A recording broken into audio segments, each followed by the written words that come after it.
Recording in progress.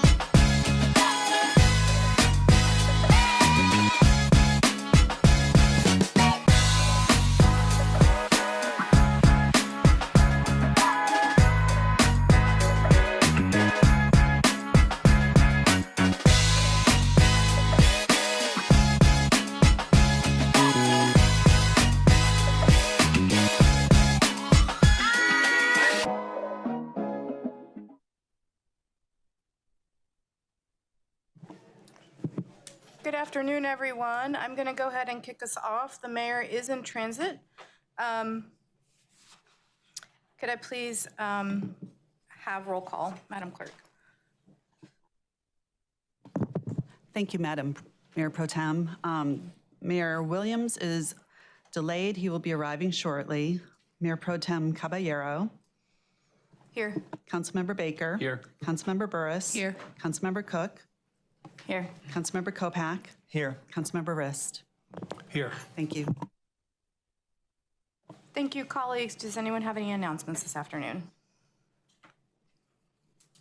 Yeah, Councilmember Cook. Thank you. Good afternoon, everyone. I just want to say briefly that my heart goes out to Minneapolis and specifically to the family of Renee Nicole Good. Obviously not the first person to be killed by Customs and Border Patrol even in this recent sort of sting that we've been seeing for the past year, but certainly feels like one of the more egregious because it was on video and by someone who was doing legal observation and in front of their partner and just in their car. I know a lot of us have been doing this type of observation. I've seen many of you community members out in the streets, being out here for our neighbors. It's something that I take very seriously, and it is heart-wrenching to hear from the federal government to disbelieve what we are seeing with our own eyes and to assume something different happened than what we can clearly see happen.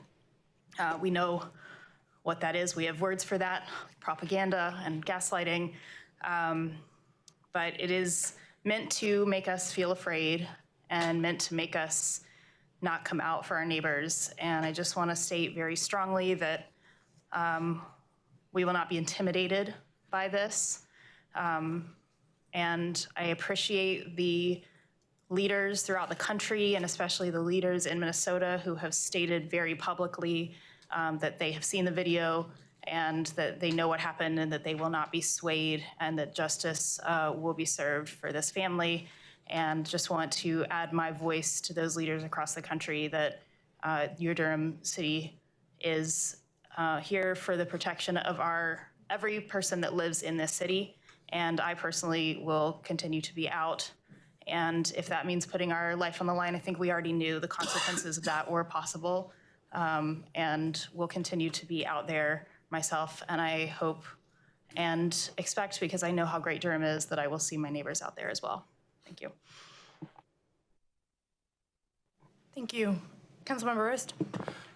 Thanks, Mayor Pro Tem. Yeah, I want to echo the comments from Councilmember Cook and just say I'm also absolutely disgusted by the ICE shooting that took the life of Renee Nicole Good. Our hearts go out to everyone in the Twin Cities and Minneapolis. We've also seen the disruption, the terror here in our community with ICE agents here. And so our hearts go out to the folks in the Twin Cities. I want to give a special shout out to Mayor Jacob Fry, who actually several of us met a little more than a year ago on the intercity visit to the Twin Cities. Great mayor. And I really appreciate his colorful and direct terms about how he wanted ICE out of his community. I really appreciate that. I want to lift up Mayor Fry. And as Councilmember Cook said, we here on the council support our immigrant and refugee communities, and we'll continue doing that, even in the face of this kind of terror and disruption. Two more things. So we've been getting a lot of emails in the city council about tennis courts in Durham. So I just want to say to the tennis community, many of them are friends of mine, we compete together, that we hear your concerns. I had a meeting actually late last year with members of DPR, with General Services, and with the Eno Community Tennis Association about this very issue. And so as we kick off the budget season for the next budget year, I just want to let folks know that I look forward to discussions about the CIP and how we can include in our budget appropriate funds for the continuing resurfacing of courts in Durham as the tennis community, 1,000 strong, continues to grow in Durham. The last thing I'll say on a lighter note, I got a great flyer yesterday from DPR. So for folks who are ages 13 to 17, if you're interested in a flight simulator, the Durham Teen Center has a professional grade flight simulator you can sign up for. And in the afternoons at the Durham Teen Center, they'll be giving folks the chance to really do like flight simulation. Pretty cool stuff. So DPR is working hard to make sure tennis courts are resurfaced and make sure our parks are in good shape. But they're also doing this really innovative programming. So if you're between 13 and 17, sign up quickly if you want to try out the flight simulator at the Durham Teen Center. So thank you, Mayor Pro Tem. Also great to see DCM Winbush in the seat there, so thanks for joining us. Thank you. Councilmember Burrs? Good afternoon. Looking forward to a very efficient meeting today, hopefully. I did have the opportunity, as I stated on Monday, I will be following up some business owners in Wellens Village in regards to public safety. So I did have a chance to meet with a business owner. I'm not going to disclose the name of the business, but it was a very enlightening conversation. I want us to think exhaustively about what community safety looks like, particularly for areas where you have business owners. This business has been there for over 50 years.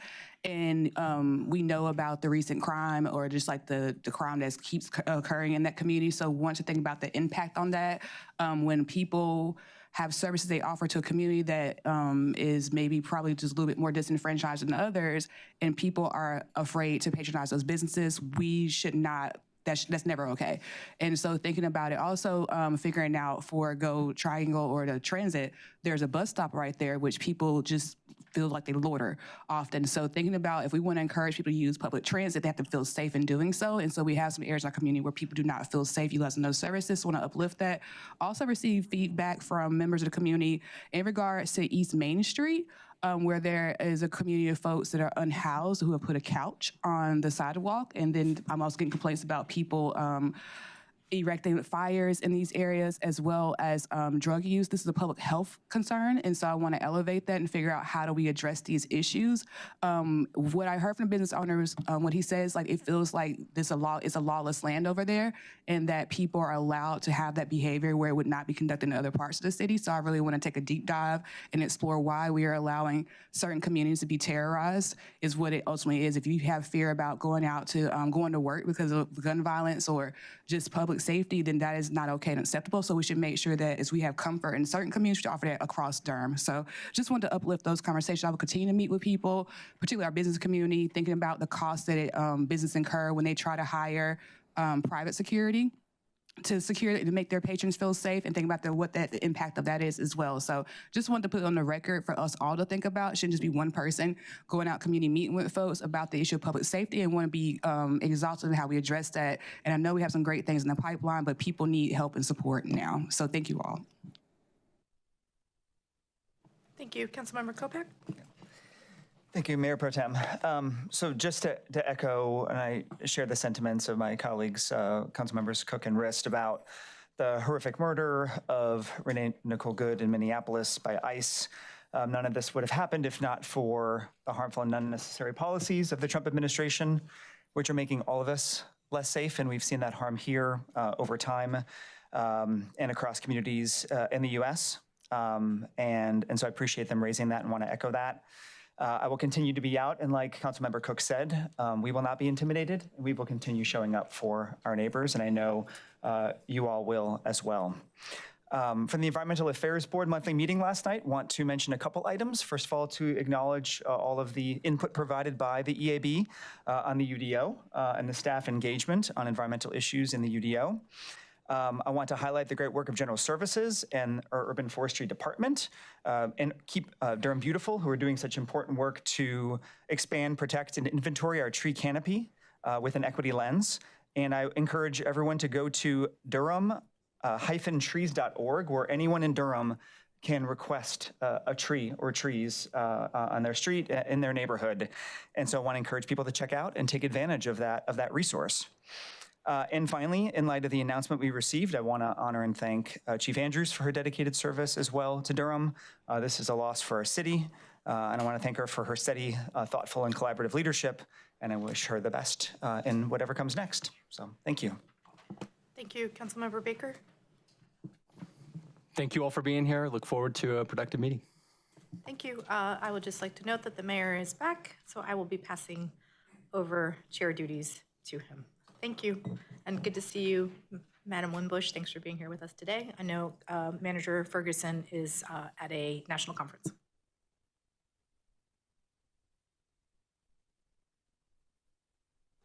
I just wanted to say one more thing, which I forgot to say earlier, which is that I am the newly appointed council member for the Durham Museum of History. And I went yesterday to meet with the chair of the board and the director of the museum. And what I found out yesterday that I did not know ahead of time is that there's free parking by the museum, which, you know, I walked over there, and it's, of course, accessible from the bus station if anyone wants to take the bus. But I would encourage y'all to check it out if you haven't done so already. The exhibits change every 6 months. And so as they said to me very lovely yesterday, if you don't see yourself represented, come back in a few months and see yourself represented then. They try and take subsects from all over the city and all different histories, and there's really meaningful permanent displays in there as well. So if you find yourself downtown with a few moments to kill, I would highly encourage everybody to head over there and check it out. Thanks. Okay, thank you. Yeah, go ahead. Thank you. Good afternoon, everyone. I just want to say thank you to my colleagues for their great remarks. I want to extend, I know many current and former council members, town council members, city council members in the state of Minnesota. Local Progress, which is a national organization of progressive local elected leaders, has a very robust presence in Minnesota. And so my heart goes out to those communities. We know that the state of Minnesota has had a rough road these many years between the murder of George Floyd and what they're experiencing now. I also very much want to thank our police chief. I cannot say what an impact she's had on this city. The success of HEART, in my opinion, the best program nationally rolled out, is because of the collaborative nature of our police chief. In many communities, that transition to an alternative to police response is adversarial, and it's because the police department feels threatened. And that is not what we've experienced here. We've experienced genuine collaboration, genuine curiosity, and a real belief that community safety comes in all forms. And that is why we are as successful as we are. And so while I am personally very happy for her, and I hope she has an incredible umbrella drink waiting for her on the other side of retirement, it is a huge loss for this city, and it will be very, very hard to replace such an incredible community leader. Thank you. Thank you so much, colleagues, for your comments. Thanks, everyone, for being here. And thanks for, just being a community that's going to continue to highlight what's happening in our communities across this country. Obviously, the mayors across this country, we have a very close-knit community, and we'll all be together later this month in Washington. And this is going to be what's happening in our streets is going to be a really big topic of discussion with the federal government. What it feels like and what can be argued in many cases is American communities are under attack by its own government, by the American government. That's what it feels like.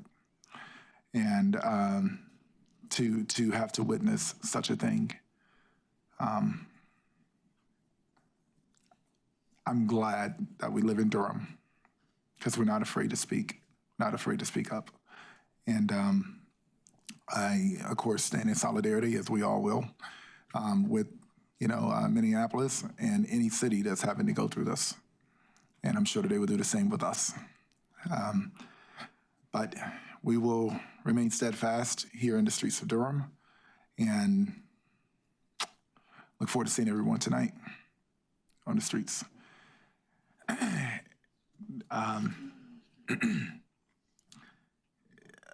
There was, I had a few other comments, but I'm just going to hold those off and get us going today. Ms. Manager, I see there. Okay, I'm going to try and sort out the comments. I see people that have signed up for items, but I see general comments as well. So I'm going to try to work through that as we're getting started.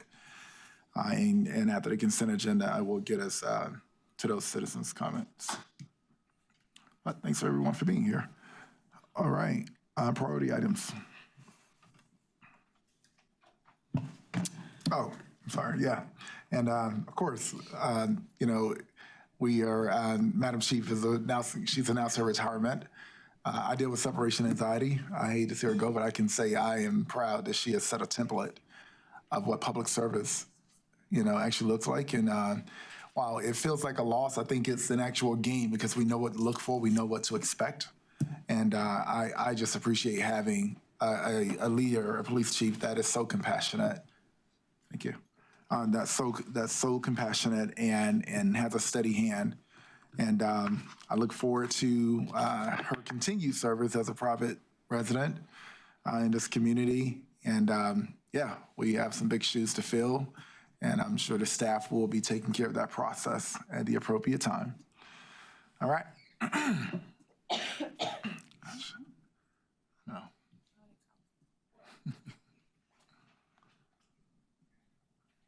I'm having some technical issues. Go ahead. Good afternoon, Mayor, Mayor Pro Tem, members of council. The City Manager's Office has no priority items. I would like to recognize and welcome Justin Rose, our new management analyst in the City Manager's Office, who's sitting over to the right. Justin will be working under Mary Grace Stoneking, our assistant to the City Manager. Justin comes to us with great experience after working in the Baltimore Mayor's Office. So we welcome Justin and we appreciate him joining us. Thank you. I can't wait to tell Brandon that we got you. Okay, good. You know, people who normally get their life together, they move to Durham. So welcome back. All right, Madam Attorney. Good afternoon, Mayor Williams, Madam Mayor Pro Tem, members of the council. It's good to see you. The City Attorney's Office has no priority items today. Thank you. Madam Clerk. Thank you, Mr. Mayor, and welcome, Mayor Pro Tem, and council members. I have the board and committee report. The Mayor's Hispanic Latino Committee appointment. The nominee is Paula Hernandez Cruz. The Participatory Budgeting Steering Committee appointment nomination goes to the youth position of Ezra B. Green. And the Affordable Housing Implementation Committee, I'm requesting that that item be referred back to the clerk's office. And that's the end of my report. Thank you so much. All right, at this time, I'll read the consent agenda. Item number 1, Mayor's Hispanic Latino Committee appointment. Number 2, Participatory Budgeting Steering Committee appointment. Number 3, Affordable Housing Implementation Committee appointment. Number 4, interlocal agreement with Durham Technical Community College for street and right-of-way upgrades. I pull that one. Got that. Number 5, U.S. Department of Housing and Urban Development, HUD, Continuum of Care, COC Planning Grant Project Ordinance. Number 6, contract for third-party administration of workers' compensation and liability claims. I pull that one as well. Number 7, cooperative group purchase contract, patrol vehicle upfitting. Number 8, cooperative group purchase contract, full-size rear loaders. Number 9, cooperative group purchase contract, police vehicles.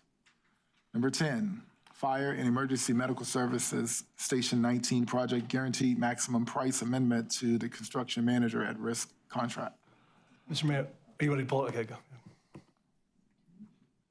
Number 11, HUD grant project regulation, GPR, for CPF and grant project ordinance, GPO, amendments for home and CDBG. Number 12, First Amendment to ARPA, Coronavirus State Local Fiscal Recovery Funds Sub-Award Agreement between City of Durham and Hayti Promise Community Development Corporation, St. Joseph Historic Foundation Incorporated. I pull that one. I think there was community as well. Number 12. And I'll go ahead and pull the number 13 with that. And number 13, amendment to contract with Hayti Promise, CDC, St. Joseph, and for Fayetteville Street Corridor Neighborhood Stabilization Partnership implementation. Number 14, interlocal agreement reauthorizing the Durham Bicycle and Pedestrian Advisory Commission. Pull that one.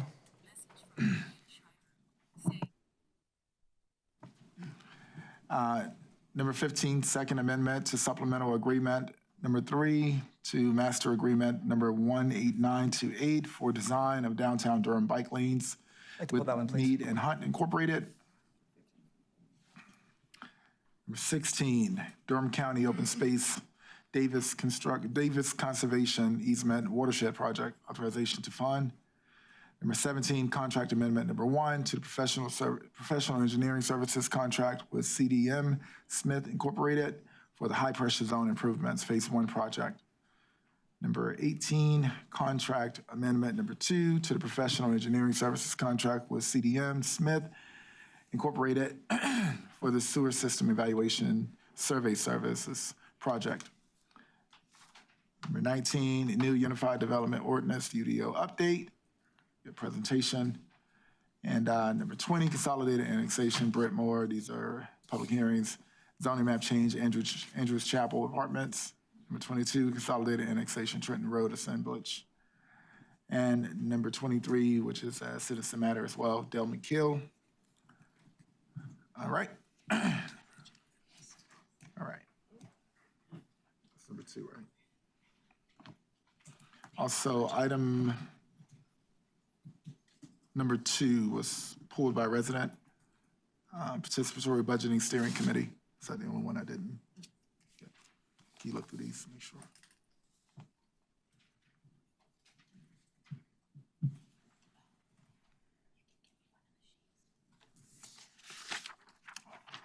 Thank you. Okay. And number 2 there. Okay.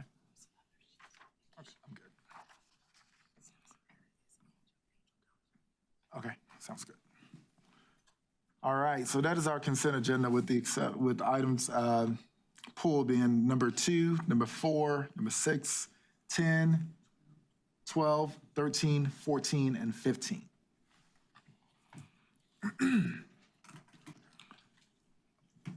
All right, I'll start with the citizen matter that's published on the agenda, Dale McKill. Welcome, you have 3 minutes.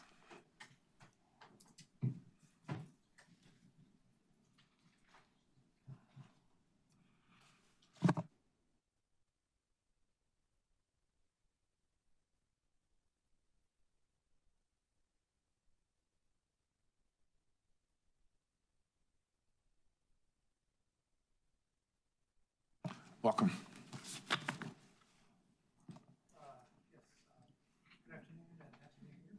Could you press that button on the right, Dale? No, the mic in front of you. Thank you. There you go. With the one that says on offering. Good afternoon. My name is Dale McKeel, and I was out of town when you received the CIP stoplight report about a month ago and wanted to provide some comments on that. I appreciate the efforts that are being made to improve the CIP stoplight report, but I still have some concerns about what was presented last month, and this is why. There are about 11 projects that are in the project development pipeline that have been there from around 7.5 years to over 10 years. And that's how long the city has had to work on those projects. If you go back and look at the data that from the quarterly reports in the finance department, you can see how long we've been working on different phases of these projects. 4 of the projects are in the engineering phase, and just starting at the project on the left, originally it was estimated that project would take 4 years for design. The estimate now is it will take more than 8 years. And you can see with the other projects there are similar delays. 7 of the projects are in the right-of-way acquisition phase. Again, if you look at the project on the left, Maureen Road, the original estimate was that project would take a year for the right-of-way acquisition phase. It's now, the estimate is it's going to take almost 5 years for right-of-way acquisition. And you can see with these other projects, there are similar delays in the right-of-way acquisition. Despite these delays, all of these projects received a green light in the stoplight report, even though in September, one of the projects, a staff member said that project should not have a green light, but again, it still has a green light. And at the September meeting, there was also a lot of discussion about better communication about why these projects are delayed. And again, that information is currently not being provided in the stoplight report. The comments that are provided are fairly short and not very descriptive about why the projects are delayed. So I think there's just a lot of room for improvement.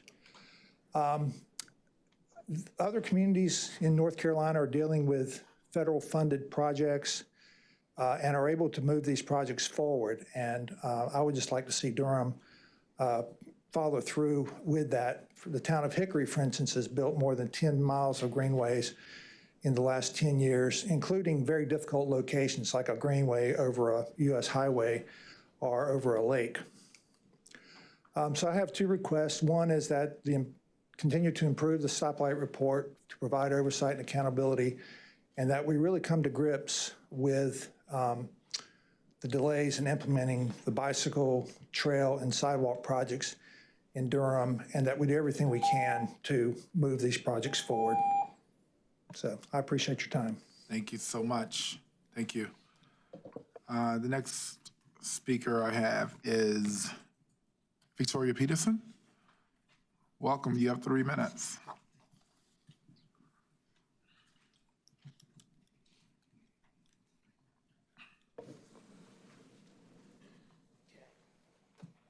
Mayor, when I left to go to the ladies' room and came back, you weren't here, and I was starting to get a little upset. Where's my mayor at?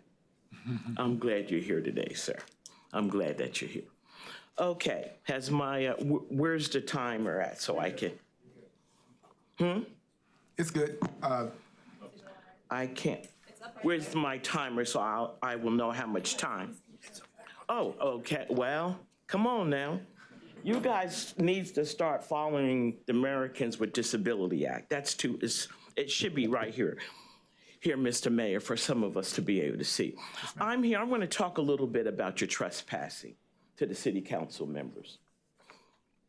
I'm gonna cut right to the chase. Sometimes folks get a little bit upset with me, Mr. Mayor. I'm too old for a whole lot of foolishness, okay? Your trespassing policy, chapter, I believe is what, 46? I think the city attorney is here also.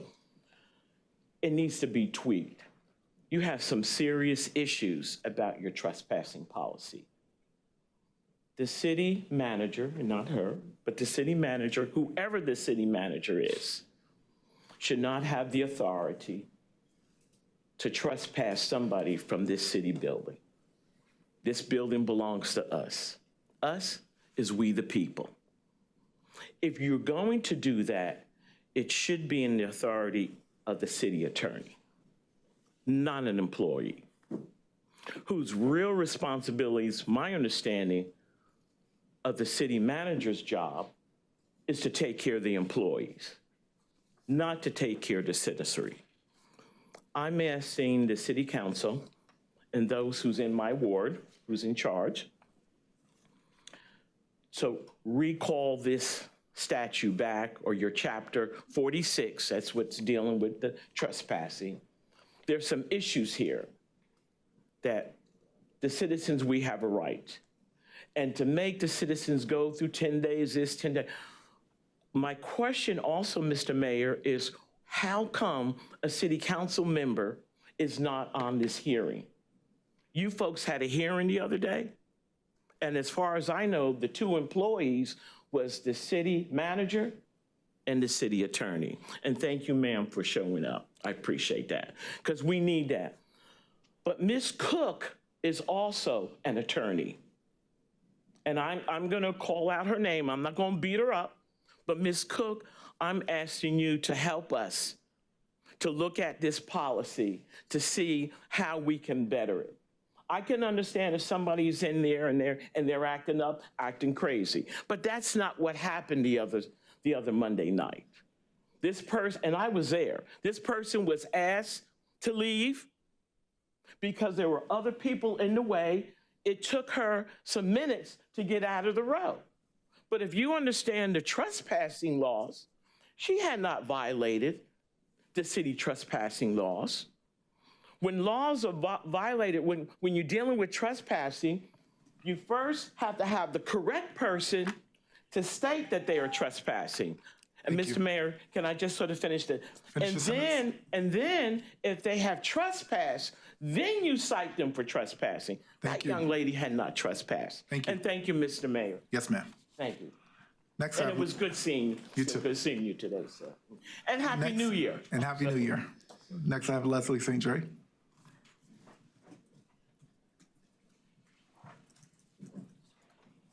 Welcome, you have 3 minutes.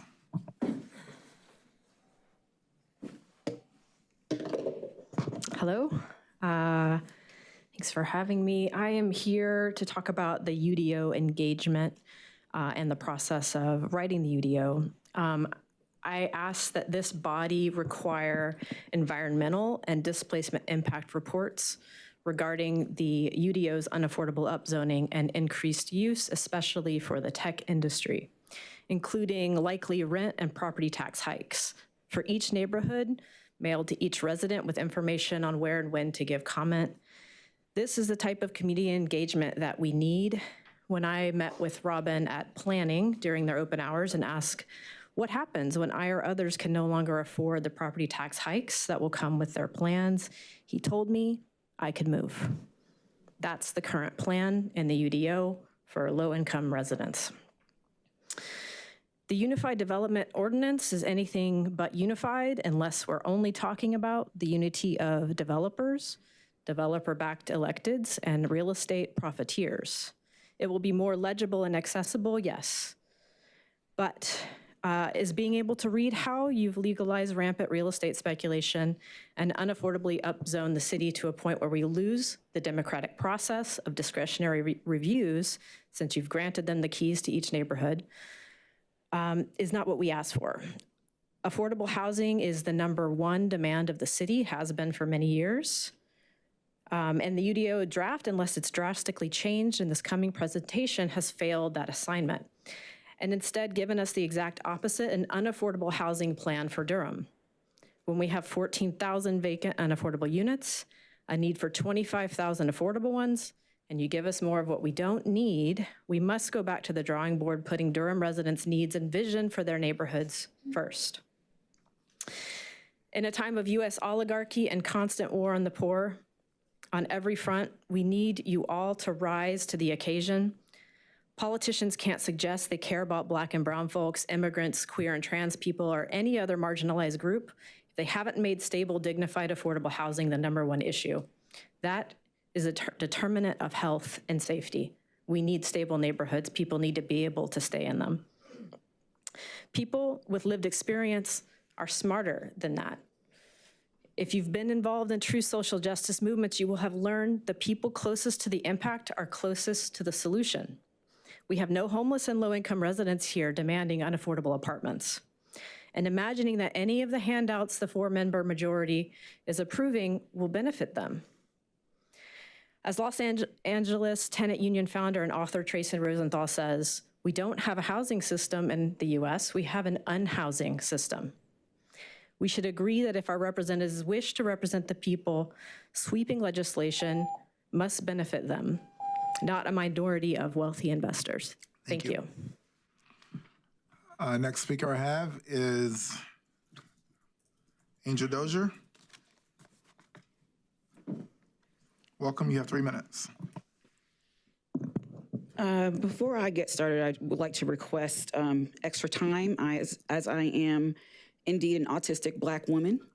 And because of the recent threats to my life, as well as what I'm going to discuss here today, I am subject to angry Black woman syndrome. And that may result in me shaking and trembling as I speak. So I am asking for extended time. You have 3 minutes.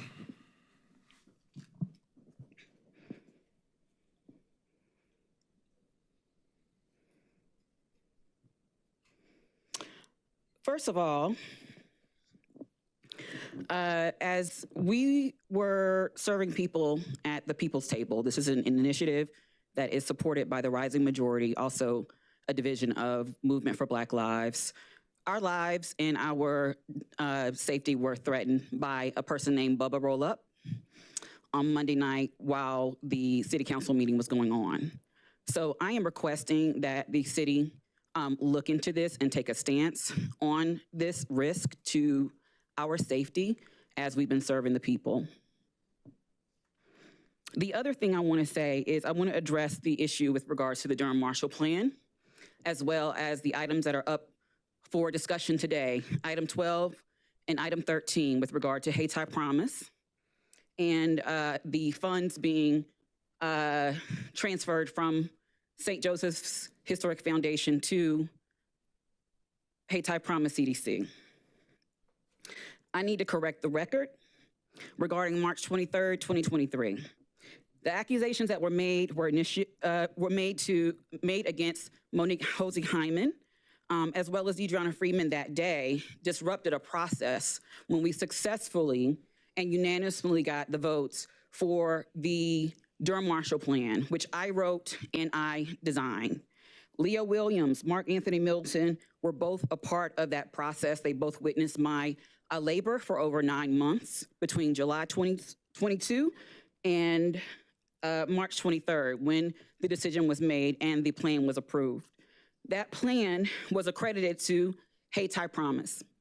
Now, my question about this is, how is Hayti Promise CDC responsible for this plan that I designed and wrote based off of my work with Be Connected Durham? That's number one. Number two, how is a city staff member affiliated with this process? Why is a city staff member managing a process that is supposed to be assigned to a community development corporation? And I'm also requesting that that this process be looked into. I am requesting a formal investigation into the establishment of Hayti Promise CDC, as it was originally established by Angela Lee, who is the former executive director at Hayti Heritage Center, without the permission of the board and without the knowledge of the board. So I am also requesting that any decisions be made on item 12 and 13 with regard to Hayti Promise CDC be paused until further investigation. Thank you. I didn't need that extra time after all. Thank you for your comments. All right, and lastly, no, this is moving into the pulled items. Number 2, right? All right, the first one, number 2, which is the Participatory Budgeting Steering Committee. I have an online speaker, I believe. Jacqueline Wagstaff. Ms. Wagstaff, can you hear me?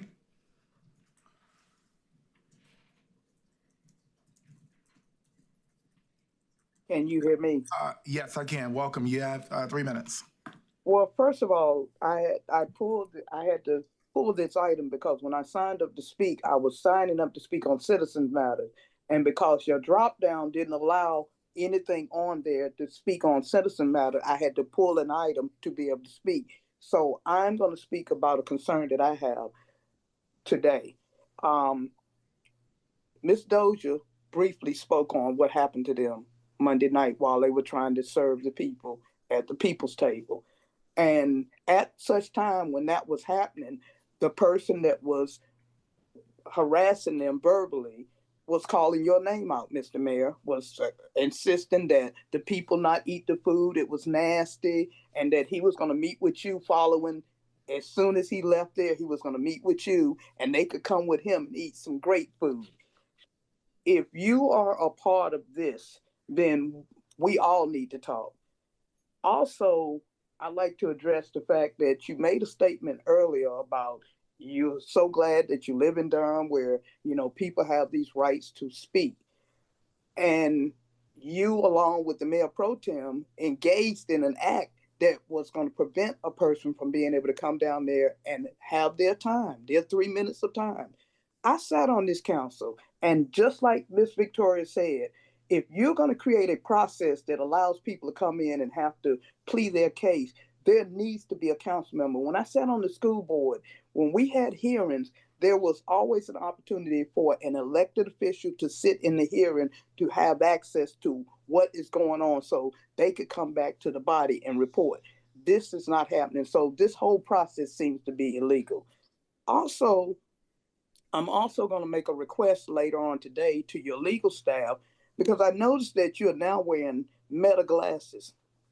And if you're wearing those glasses during public hearings, I need to know if the information gathered on through those glasses, will that be available to the public through a public information notice? Because that's what you're doing. You're gathering information. You're sitting in public meetings and you're wearing glasses that can record and basically invade people's privacy. So I'm going to make a request today to to the legal team, to see where's that middle ground with these glasses. Because if that's the case, then we all need to get a pair of Meta glasses and sit in every meeting and record everything everybody's saying or doing. So there's a lot of concerns here, but we need to address some things that are happening right now in Durham. And even though I understand that a lot of you gave out these sympathy notices for Minnesota, I wholeheartedly think what happened yesterday was horrendous. But we have the same thing happening in Durham. We have people being killed every day, and nobody's addressing it. Thank you for your comments.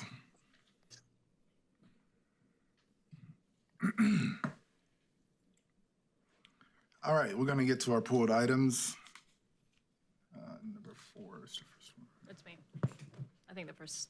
Okay, yep, number 4, that's you. Councilmember Cook.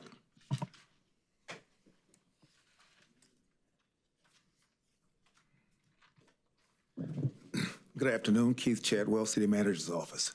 Thank you, Deputy City Manager. And is there also somebody from Durham Tech on? I believe we have representatives from Durham Tech, the CFO and the construction manager are present. Cool. This is going to be a joint question, which is that I see that and I'm really excited about these improvements. I want to say very unabashedly, like super excited about this. This was something that I had been talking to folks about for some time, and excited to see them on the agenda.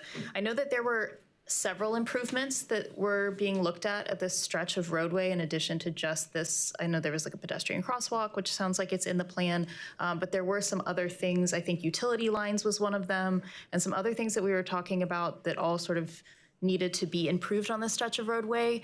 And previously there was some conversation about doing all in one go, since we were already going to have to block off the roadway and do the breaking of the ground. And I was just wondering what happened to those conversations and what all pieces of those improvements we were doing. Let me begin by, we remember in the totality of those conversations that included, I believe, visits to the campus by members of council. All of those were a part of the deliberations that led to where we are today. As funding began to be provided from the county and the state to do the project, and the pencils began to get sharpened in terms of actual pricing, it became necessary to make some decisions about scoping and the amount of budget yet available. And so literally where the negotiations landed with respect to all the things we desired to do came down to some things that we needed to do and support that was not available to the budget to deal with infrastructure and access and supporting kinds of things like that, and to perhaps top it off with some landscaping. So we simply, from a budgetary standpoint, and the dollars we were able to manage to make available from the project, from the city's resources in the CIP, that was about what we could cover, and in conversations, the specifications before you was where it landed.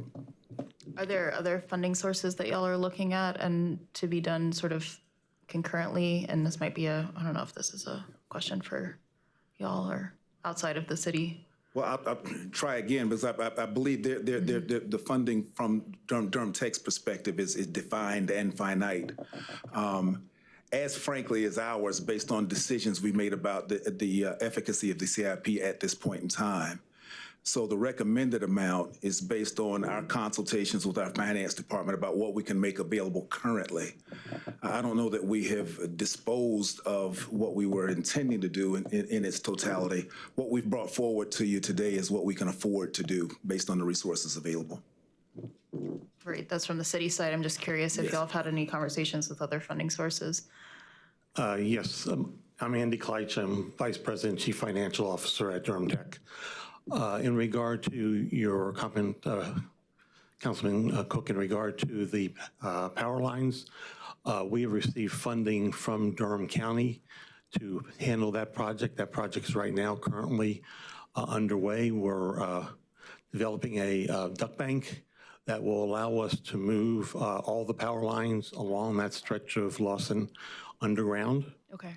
And the crosswalk at the western end of the property near Bacon Street, that is in the project also, along with a stop sign at that location. And there will be, through money we received from the county, additional widening of the sidewalks in that area, and a median that will be nicely landscaped. Yeah. Great. Okay. Great. That sounds good to me. I feel like I want to make sure that while we're spending money that we're like, if y'all have other pathways of gaining funds, that we're like utilizing all of them and making sure that our money is going to be used in the most efficient way possible, which was my concern, was that we were going to miss the burying of the lines while we were already digging up the street for the sidewalks. And so it sounds like all of that is being done at the same time, which is exactly what I wanted to hear. Do we have any updates on, there was some affordable housing conversations that were going on too, just while y'all are, Sure. No, it's not super germane, but just while you're here. Well, yes. Last week, the property was sold to the Durham Tech Properties, and that closing happened last week. The contractor are in the process now of beginning to bid that project. And I don't have the exact time frame in front of me, but the goal is to have that project complete in about 18 months. Amazing. Awesome. Thank you so much. You're welcome. Those are my questions. Thank you. Anyone else?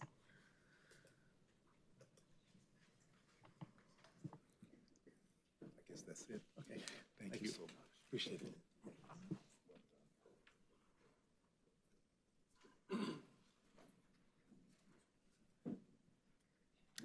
Hey, good afternoon. Heather Gagliotti, Risk Management, Finance Department. That's me too, so I'll just keep going.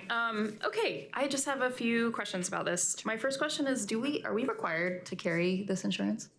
It's the TPA? Just any type of, It's not, it is an administrator, not insurance. okay, sorry. Are we required to have this? We are not necessarily required to have this. We do have excess insurance coverage that prefers that we have a TPA, but it's not technically required by policy. Okay. Sorry. And I know that the memo talked about some like added IT costs if we were to do this Yes. without the administrator. Can you just talk a little bit about like what that would look like? Absolutely, yes. So typically you would use what we call a RMIS system, which is a risk management information system. So we need to be able to manage all the claims that come into the city, both for work comp and for liability. So we have over 400 claims that are filed every year against the city. So we need to maintain those records in some way. Historically, the city did have at one point a separate system, which would require then the TPA or whoever is administering the claims to communicate with us, so then we can manage the financials and the reserves. So we would have to hire, or I guess contract out for separate tech, so we could manage claims internally and then communicate that to the TPA back and forth. So with this vendor, and many vendors now that offer these services, they use proprietary software system, they give us real-time access to that. Okay, and it ends up being at least comparably less expensive because we don't have to deal with the thing significantly and less also the IT. expensive. Yeah, so for us to purchase our own system, our RMIS system would be essentially probably $200,000 to $300,000 a year to manage that contract. And then again, would have to communicate out with the TPA. So we could have real-time access to notes and again, reserving and financials. Okay, yeah, I mean, it seems interesting because I know we're setting aside the money anyway to be in the fund, and then it's like, it feels like we're sort of paying in addition to the actual settlements that we also have to like pay for the service? Yes. Yes. If we didn't use a TPA service, we would have to self-administer here, which means I would have to hire more staff. We wouldn't have a medical network. There would be a lot of additional costs that we don't have, and we don't have the resources either. So Gotcha. yeah, it does seem like it's more, but if we were to self-administer, we would have to increase our staff substantially. Okay, thank you. That's Yes. super helpful. You're Those welcome. were my questions on that. Thanks. All right, item number 10. This is public housing. I have a question.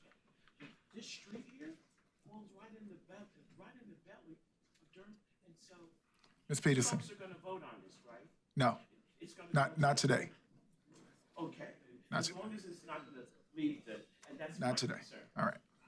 Number 10, Fire Emergency Medical Service Station 19 project, guaranteed maximum price amendment to the construction manager at risk contract. Hi, I'm Jessica Killian with Turner & Townsend Heary, and I'm representing the Project Management Division of General Services. We've got a lot of people here to support this project, so I'm looking forward to answering your questions.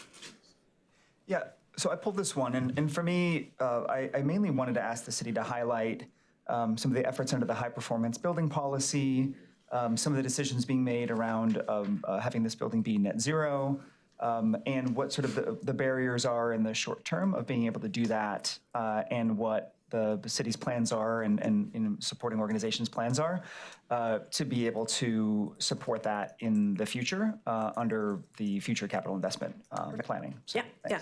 I'm going to have our sustainability, one of our sustainability folks from staff, and then Evan Connell from Optima just come up here just in case. But in general, we've been following the high performance building policy since we started design with this project, even though it hadn't been adopted when we started design. We're also pursuing LEED certification, which is one of the requirements of the high performance building policy.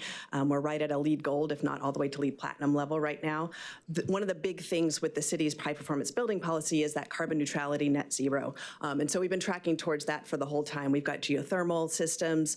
It's an all electric building. We've got solar. What happened recently with our design, though, is that we're getting electricity from Duke Energy. Duke Energy has recently changed their policy in that they don't allow buildings to feed more into the grid with solar and other sustainable measures than the building needs. So in our instance, we need about 150, 175 kilowatts to run the building during daylight hours. And so our plan was to generate twice that amount so that we were feeding into the grid to compensate when this building runs 24/7 at night when we're not generating solar. But those policies changed a little bit. And so now we have a potential additional CIP ask to get battery backup so that we can still feed double. But we aren't. Sorry, I don't know where that came from. But we aren't. So we can still feed double, but we aren't feeding the grid at the same time. So we're holding on to it. Yeah, well, thank you for baking this into the plan and having an alternative with the changing policy. And also, will the city be able to calculate the savings to the city over time through these investments? Yeah, we already have those calculations. We're just working on changing them from energy to cost. So, yeah. Thanks, Mr. Mayor. I just, high level want to commend staff and our consultants. This is the first major construction project in the city of Durham that falls under, we passed a climate action plan before I got on council. This is the first major construction project that's now aligning those construction goals with our goals in the climate action plan. I think it's great stuff. I know there's a lot to learn. I know Duke Energy may not always be easy to work with, so I appreciate you working through the details, but making this work in a way that reaches our net zero goals and our carbon neutrality goals. So thank you so much. Yeah, absolutely. Okay. All right, thank you. Yeah. All right, next item is number 12. And 12 and 13 are Councilmember Cook. Yes. And I know that we have like a lot of people in the room for this. Hi. Hey, folks. Good afternoon, Mr. Mayor, Madam Mayor Pro Tem, members of council, Summer Alston, Office of Economic and Workforce Development. My questions are going to be both for you and I believe for Tim. So I talked to the manager about this earlier today, but wanted to follow up on a couple of things. My understanding is that at the time that the fiscal agent gave their notice that they were no longer going to be serving in this role, that we were still under the understanding that we had to find an external fiscal agent that the city could not serve. And so at that time, did we start looking for alternative fiscal agents for this project? So I just want to clarify, the answer is sort of, but I want to make a distinction between what Haytop Promise was responsible for in doing and what the city was responsible for in doing. So the city isn't party to the fiscal agency agreement, and so the city was not officially responsible for that replacement process. Was Haytop Promise under that impression, and is that what I as staff advised them? Yes. And did they start down the process of trying to identify new potential options? Yes. Okay, and so the reason this is coming before us is because the fiscal agency role is coming back to the city. Otherwise, would this not come back before us? So procedurally, I'm going to defer to legal on that, but my understanding is that the reason that this is coming back before us is because we have 2 grant agreements that list the fiscal agent as part of the grant agreement, as part of the grantee, and that relationship is no longer going to exist, and so we are amending contracts to correct for that. I see that we've got a hoverer. Did you want to add anything to that? Yes, good afternoon. Carlos Hernandez with the City Attorney's Office. So this is 12 where we're changing the fund, or just this one is just 12. Yeah, so we're changing also the source of funding in this project. So it's changing from federal funds to city funds, and because of the resolution for city manager authority, we're technically changing the balance of city funds that are going to be expended in this contract, because it's no longer federal funds, which we are custodians of, but it's not ours. So it's a little slight distinction. So that is why it's coming back, because of the change of the source of funds, as well as the removal of the fiscal agent. It is technically a termination, but a mutual termination, because they decided to step out of the contract. So for that reason as well, we found it best to bring it before this body. Why are the fund sources changing? That's more for ease of. Okay, great. Oh, I love Tim this. popped up quickly, so I'll let him answer that. People are just springing up all over the room. Okay. Tim Floor, Finance Director. So, yeah, a couple of things. So I believe this is item 12, and there is no fund swap on this one. That is actually item 13. So I want to be clear about that. The reason I think technically we probably did not need to bring this to council. I think out of abundance of caution, I believe I'm the one who sort of asked that this come to council, only because of it was paired with item number 13, and I thought it best that they come together as a package as opposed to just one. So the real specific reason, the real technical reason that this item is, item 12 is there, is because of item 13, which we are doing a funding swap. And so I'm happy to talk through that now if you like, or if you want to deal with the fiscal agency piece now, we can deal with that one if you like. Okay, I can do either order. I suggest we stick with 12 since this is item 12. Okay, great. So can you just talk about the role of a fiscal agent? Yeah. So for ARPA purposes, really what we do is when we receive the $52 million worth of ARPA funding, we wanted to make sure that we were going to appropriately expend and manage those financial resources. And so as part of the process for the federal government, there was a risk assessment that we went through internally with the different organizations to ensure that they had a solid fiscal understanding of the federal regulations, and that we knew that these agencies who were going to get the subrecipient funding was going to be able to manage those financial resources consistent with federal guidelines. And so based upon that risk assessment that was done, we determined whether or not there needed to be a fiscal agent. And so if you were an established organization that had a solid financial track record, we did not necessarily, you passed the risk assessment, and you were not required to have a fiscal agent. Where there were higher risk agencies, we did require that there was a fiscal agency. It wasn't that we required them to do that. The city ultimately could have taken on that responsibility. However, our resources were very limited. And so we did not want to get in the habit of every time we felt like someone needed that assistance that we were going to be able to do it, because we have a finite resource. And so that fiscal agency requirement was part of where the agency did not meet the risk assessment. And so we were looking for them to be compliant from a fiscal standpoint. Okay, and so as Ms. Alston was just saying, technically we were not in contract with that fiscal agent. We were asking that our recipients find their own fiscal agent. Correct.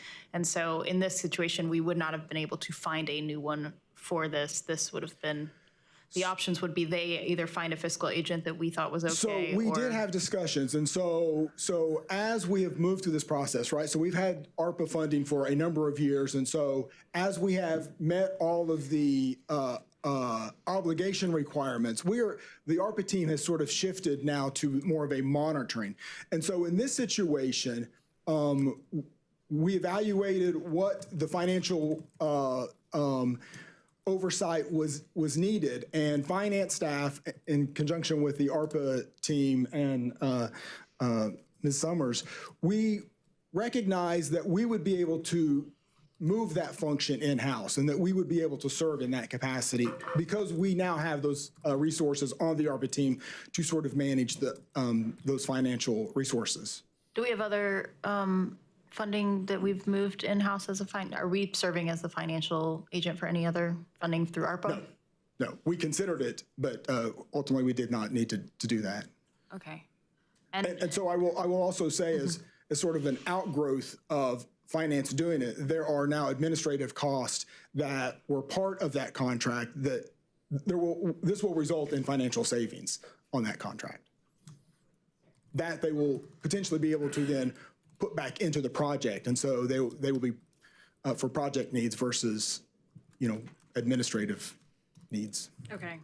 That's great. Okay. Can you, so, and as the fiscal agent, this is just like after the decision on how to spend the money is made, then we would be serving as the backup for like ensuring that it was done appropriately. There's no decision making that is coming from the fiscal agent. Is that right?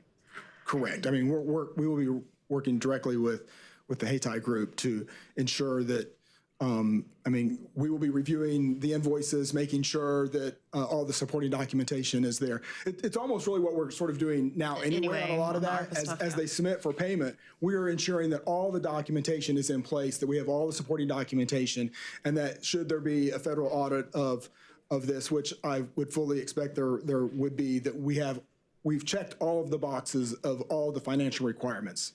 Okay. And so anyway, when you were talking about like high-risk agencies, that was a determination that Durham City made when we were delegating our ARPA funds out. That wasn't a requirement that came down from the federal funding. The risk assessment was a requirement, oh, okay. Yes. The risk assessment was, okay. Yes. Okay. So we were it's all part of our due diligence as we were working to award these contracts. Okay. That's helpful, thank you. I'm now curious about the funding source change. I don't know if other folks have, do you want to stay on the fiscal agent? And then, yeah, okay. All right, we can go to 13. Oh, go ahead, my bad. So just want to follow up with you in terms of, like, I know that you say that the Fed provided the risk management aspect, but this is a relatively new organization, so it's about 3 years old. What criteria did you use to now determine that they do not need a fiscal agent? Like, just what changed the matter? So before we did require them to have the fiscal agent, but now, and that the city could have served in that capacity had we had the resources. What I'm saying now is that because we've now worked through getting all of the contracts awarded, we now have in-house capacity to sort of step into that role to ensure that they are financially compliant. And so, I think it results in just fewer financial transactions by the size of the payments. So we are able to sort of serve in that role because we now have the manpower to do it. Okay, because I thought I read in one of the reports that the recommendation was not to have a fiscal agent for this entity, or am I? I believe it. have to have a separate one. Okay, I wanted to clarify that. Okay. All right, and I think I had another question about that, but I'm going to go. We can move to 13 as well. Are there any other questions on number 12? Oh, wait, I did have a follow-up. I'm sorry. Okay, so now that the Hayti CDC is out, I noticed for this, not out, St. Joseph Historic, that's a part of the mission of this was to help revitalize. So has that changed now since they are no longer partners? The use of a fiscal agent or not changes nothing about the mission or the scope of what Hayti Promise CDC has to deliver as a part of the grant compliance. Okay, and is there any, I was trying to find an original contract, but is there like the direction for the MOU, like the actual grant agreement, and then like just an update on the scope of work and what's been accomplished to date? That is possible, but that's not it. Oh my God.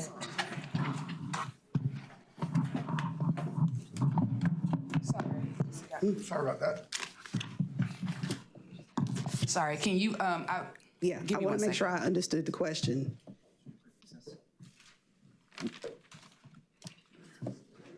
Let us take a 3-minute recess. It's cold too. I was like, what is that? Victoria said she's gonna take advantage of this 3-minute recess. For this one? Yes, oh, no, the same. And I just want you to know that. Call that out, all the way out. Summer, you know you were sitting there in that ULI affinity group. What in the world? Y'all are playing.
All right, let's bring it back to order, please.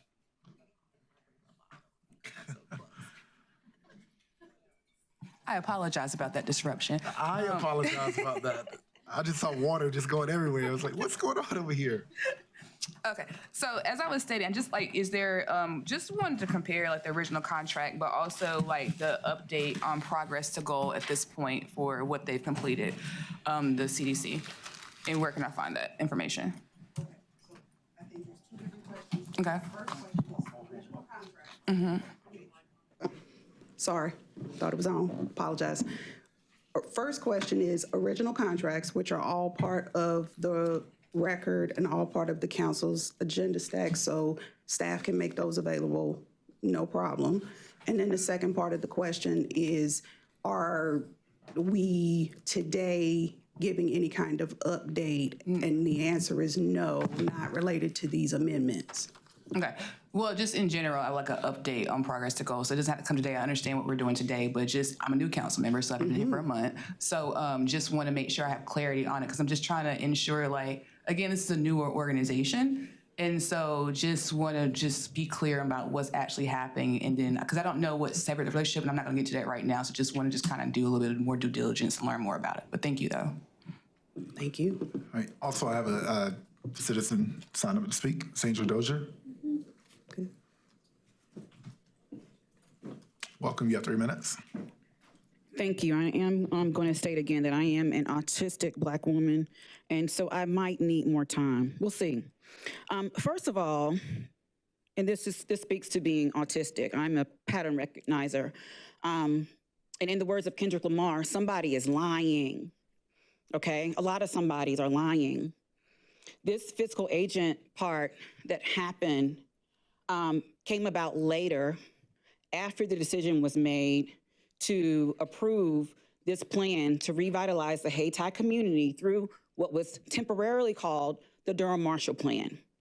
Elaine O'Neill, when she was the mayor, and Mr. Mayor, you know this very well, asked me to scale the work that I was doing on the Fayetteville Street Corridor Fellows Project to a community development level based on a promise that she made on June 13th of 2022 at Monument of Faith, when she said, we're gonna do something about this.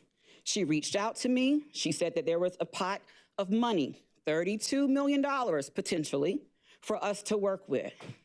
During the 9-month process that I was at the helm of this work, 12 million of that was assigned to Hayti Reborn Justice Movement because they are doing work with formerly incarcerated people, and they needed to have funding in order to get a matching grant, a matching PERK grant. 10 million of that money was set aside by Mark Anthony Middleton, all of a sudden coming into these meetings and saying, oh, I'm setting aside $10 million for Hayti Heritage Center. So what did that leave us with? That left us with $10 million to do the Hayti Healing Task Force work that was yet to be named and was temporarily named by Mark Anthony Middleton because he said in order for us to put this on the work session agenda, it needed to have a name. Hence, the name became the Durham Marshall Plan. Now, let's talk about what happened prior to this process, prior to July 2022, because the meeting that I'm referring to, y'all were there. That was June 13, 2022. But prior to that, I was involved in a private affinity group that Summer Austin was a part of, Nicole Thompson was a part of, Keith Chadwell's a part of, several people were a part of in terms of trying to determine how to bring the ULI sponsorship, whatever they called it, to Hayti Heritage Center. Angela Lee invited me because I was doing the work. I was doing the work from Hayti Heritage Center. I was using the work to elevate the entire community, and because that community includes the last building standing from the promise of urban renewal, a promise that was never fulfilled, I prioritized the Hayti Heritage Center in that work. Angela Lee stole credit for my work, and I want that to be on record. Thank you for your comments. I do have you for item number 13. Would you like to continue now, or would you like to? I would, thank you. All right. You have 3 minutes. 1 second. Colleagues, are there any more questions for item number 12 before we move on? All right, I'll start with you. Your comments, Ms. Dozier. I want to state for the record that I was told that another proposal was submitted to the former city manager, Wanda Page, for some discretionary funds that she had, up to $50 million. And so this potential $10 million that was laid aside by Mark Anthony Middleton was supposed to potentially come out of that. I later found out that a version of my original plan was submitted to Wanda Page, and therefore I suffered a lot of stressful interactions by people in this affinity group that pretty much caused me to have what's equated to a nervous breakdown. They call it a major anxiety attack, by the way. It was a nervous breakdown. So I want that to be known on the record. When this item was also presented alongside the Durham Marshall Plan, it was called the Fayetteville Street Corridor Study and the ULI something or another. That plan did not get approved. There was another plan that was similar that was submitted by the Hester family. That plan also did not get approved. The plan that got approved was the Durham Marshall Plan that was written and designed by me Angel Isette Dozier, with my co-chair, who had become Kendra Presley. Again, the affinity group that led to this ULI situation that happened in May of 2022, it included recommendations that I actually made. I shared my strategies with the actual project manager. The project manager position was offered to me temporarily, but Summer Austin, in a particular meeting in February 2022, said that I was not capable of being the project manager because I didn't have real estate experience nor real estate language. Summer Austin does not know me. She doesn't know what kind of language or experience that I have. I like for that to be on the record as well. So again, private meetings leading to this ULI situation that was never approved. The way that the money was supposedly dispersed and why we ended up with $10 million, which was equivalent to the $10 million that Mark Anthony Middleton said that he had set aside. This is the reason why it was so easy to do the bait and switch, because that's what this is. It is a bait and switch. It is a shell game. Now, you all fought, and you were there because you called me on the phone, Leo. Remember that? And you were asking me about this meeting to make the determination now that Hayti Heritage Center's board did know about the process and they had to vote on it. Do you remember that? I hope you do. If you don't, that's okay, because we can pull it back up. You know, it's on the record. Thank you for your comments. But that time Thank you. resulted in the board voting on this, and they had no knowledge of what was going on. Keith Chadwell, you were in that meeting. Thank you for your comments, Ms. Dozier. Your time is up. Just make sure that that stuff is on the record. And I will be happy to answer any questions about this. Because I wrote and designed the program. Ms. Dozier, you're out of order. Thank you. I'm not out of order. And I did have another speaker that was on number 12, Ms. Leslie St. Dre. Sorry, I missed you there.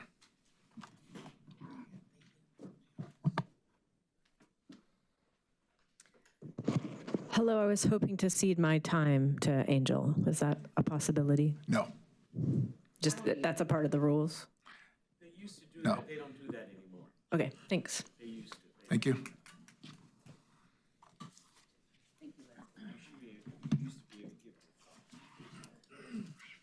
Number 13. All right, also I have Ms. Amanda Wallace. Can you hear me?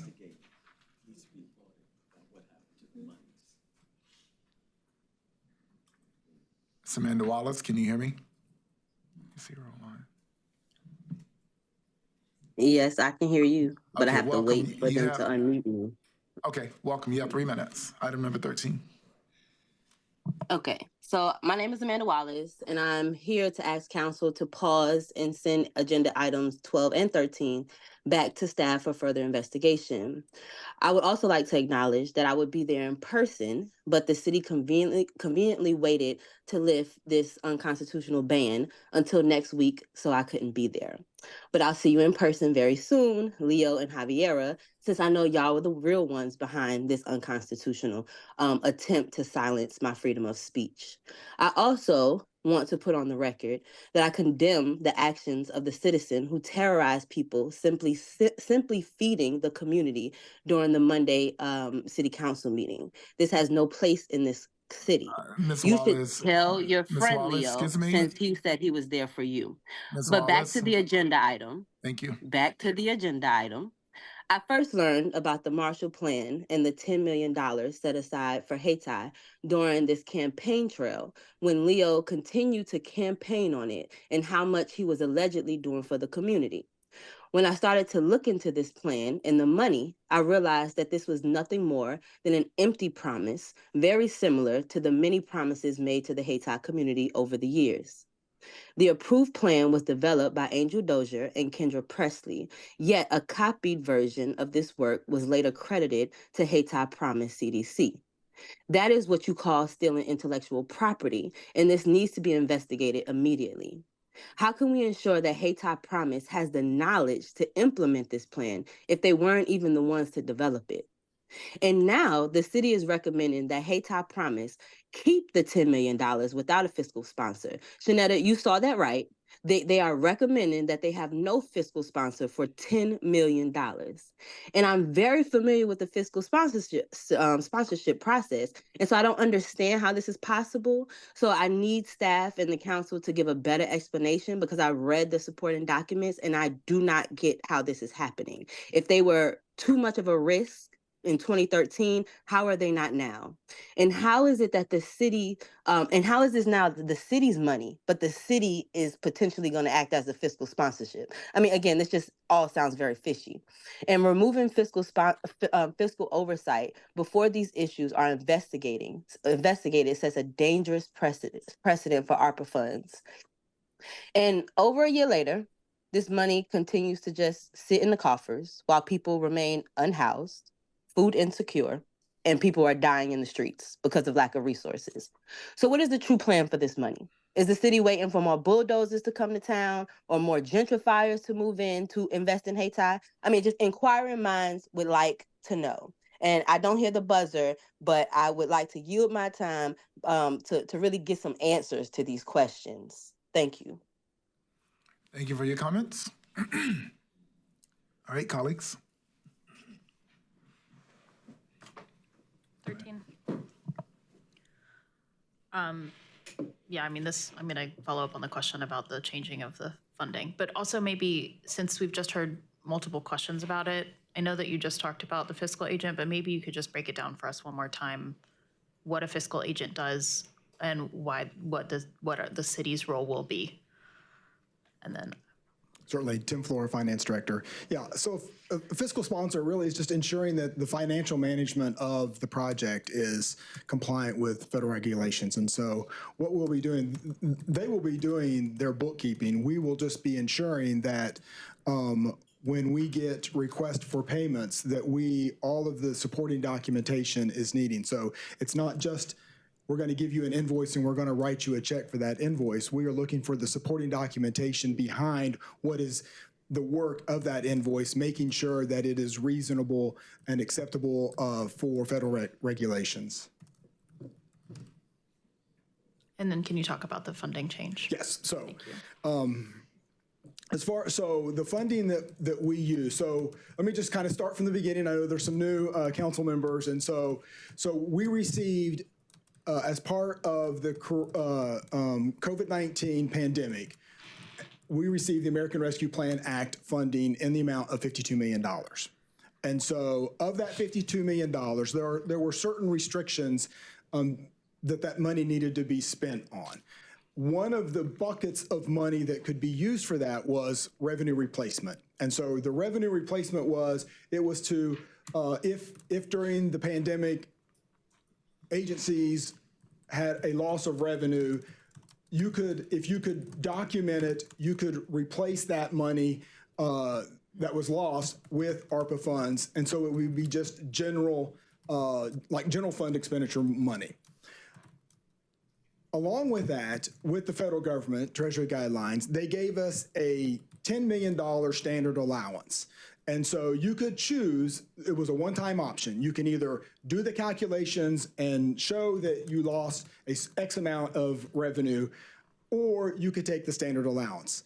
Because we did all those calculations and we didn't get anywhere near $10 million, we chose the $10 million allowance. And so basically of the $52 million, $10 million of that really could be spent on anything the city deemed worthy, with a few exceptions. You cannot spend it on pensions, you cannot spend it on legal lawsuit settlements, and you cannot spend it on debt service. Those were the three restrictions for the revenue. Otherwise, you could spend revenue replacement money on any normal programming that would be done in the city.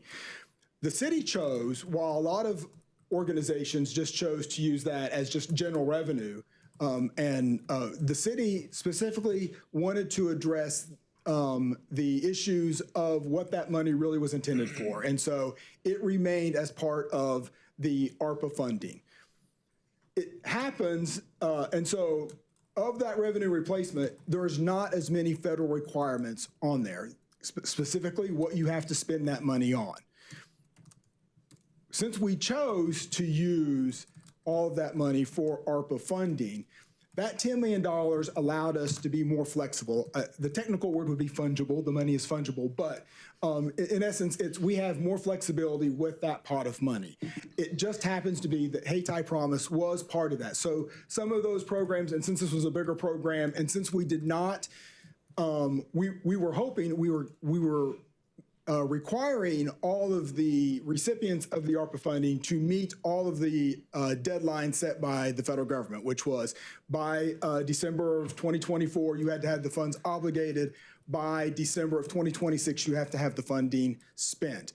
With the revenue replacement, you do not necessarily have to, we have to show that we spent $10 million, but it doesn't have to be any specific program. And so what we were doing, what we were taking this opportunity to do was, because we're down to 1 year, because it's a big contract and there are still needs, we wanted to give them a little extra time. And so what we were just proposing, what we proposed to do was, we are just taking the funding that would have gone from ARPA for this project, we're swapping it out with an expenditure that we already have spent that would have qualified, and ultimately what it does is it just pulls it out of all of the additional strings attached to those federal requirements.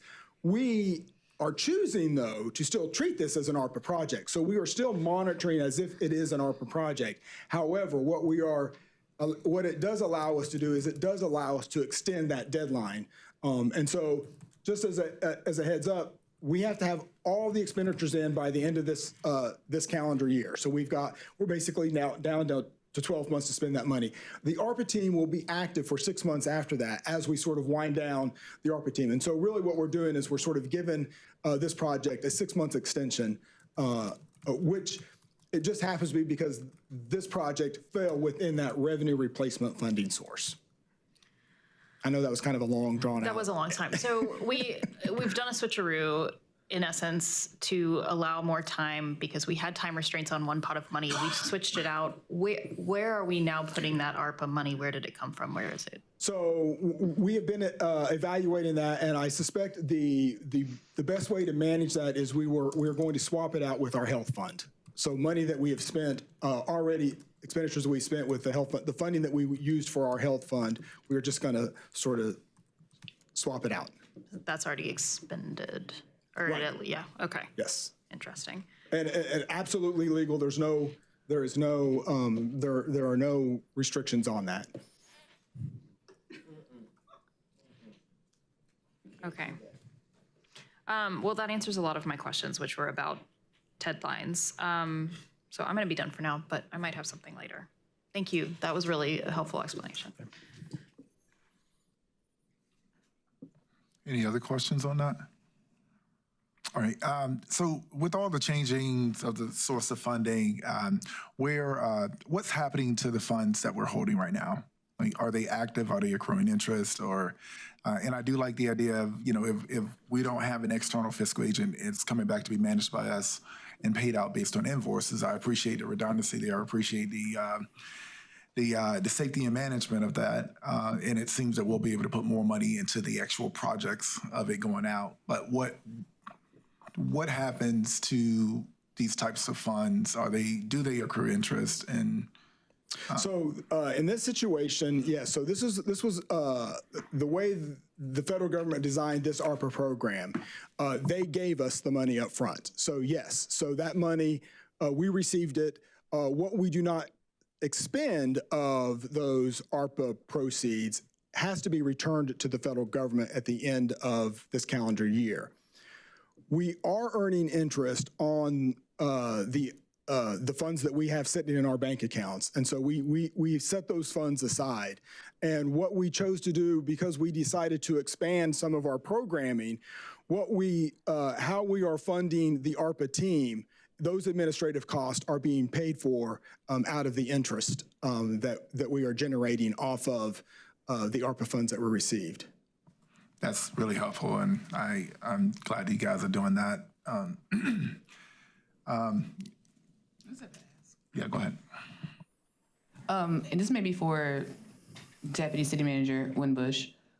Is there a way to get a list of all the expenditures from Hayti, the CDC, like to see like what they've actually spent the money on, just for information? Yes, we can get that information to you. If you want some general feedback Exhaustive today, list of all Summer can give it to you. Okay, but no, we can just like, not today, but just, I want an exhaustive list of all the expenditures on behalf of this. Absolutely. Okay, thank you. Thanks. My only other question was, were there any other things that we called ARPA funding that were actually the revenue replacement? Or was this one the only grant that we did? Right, so revenue replacement was $10 million. I think this piece of it was like $6.7 million. And so, yes, there are other projects that are in that revenue replacement category. What do you know? I think, I don't know specifically which ones are in that. I mean, we're treating all of them as if they are all just regular ARPA. So they're all under the same requirements. I would have to pull those projects, but I think we're moving along with those contracts. And were we generally like splitting up funding sources when we were doing the ARPA money? Because this wasn't the full amount that we... I think what we did in this particular, I think we did break out a piece of it because we knew that of this Hayti promise, because we knew that there were not going to be any issues, that they would be able to fulfill those contracts by that time. There was a little bit more higher risk on the timing just because it was a big amount. So we did sort of break off a piece of that and use the other ARPA funding. And I think maybe some of those other projects we put in the revenue replacement might have been higher risk projects that we sort of identified as potentially, let's put them over here, let's fund them specifically in this bucket, just in case there might be issues and we need to. Yeah, that was actually my next question, which was that I know we saw a list and we had like several projects at the end that we were like worried about timing. Are we going to be using these funds for any other projects? Are there any other projects that we're going to be seeing an added timeline for, or is everyone else set to do their expenditures by the end of the fiscal year? Maybe that's not prepared for now, or? I would add that we are in the process of assessing all of those contracts. There were initially 35 nonprofit organizations.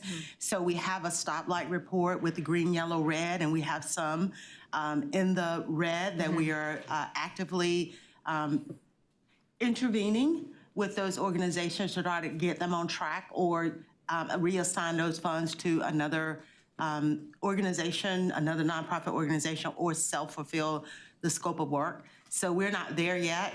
We have deadlines. The ARPA team has set deadlines, and we're meeting. They meet weekly to go over all of those contracts, and so we are in the process of making that determination. I think we're trying to make the final decision by February in terms of any of those that we do not feel that they absolutely cannot fulfill the contract. You meet weekly with all of them?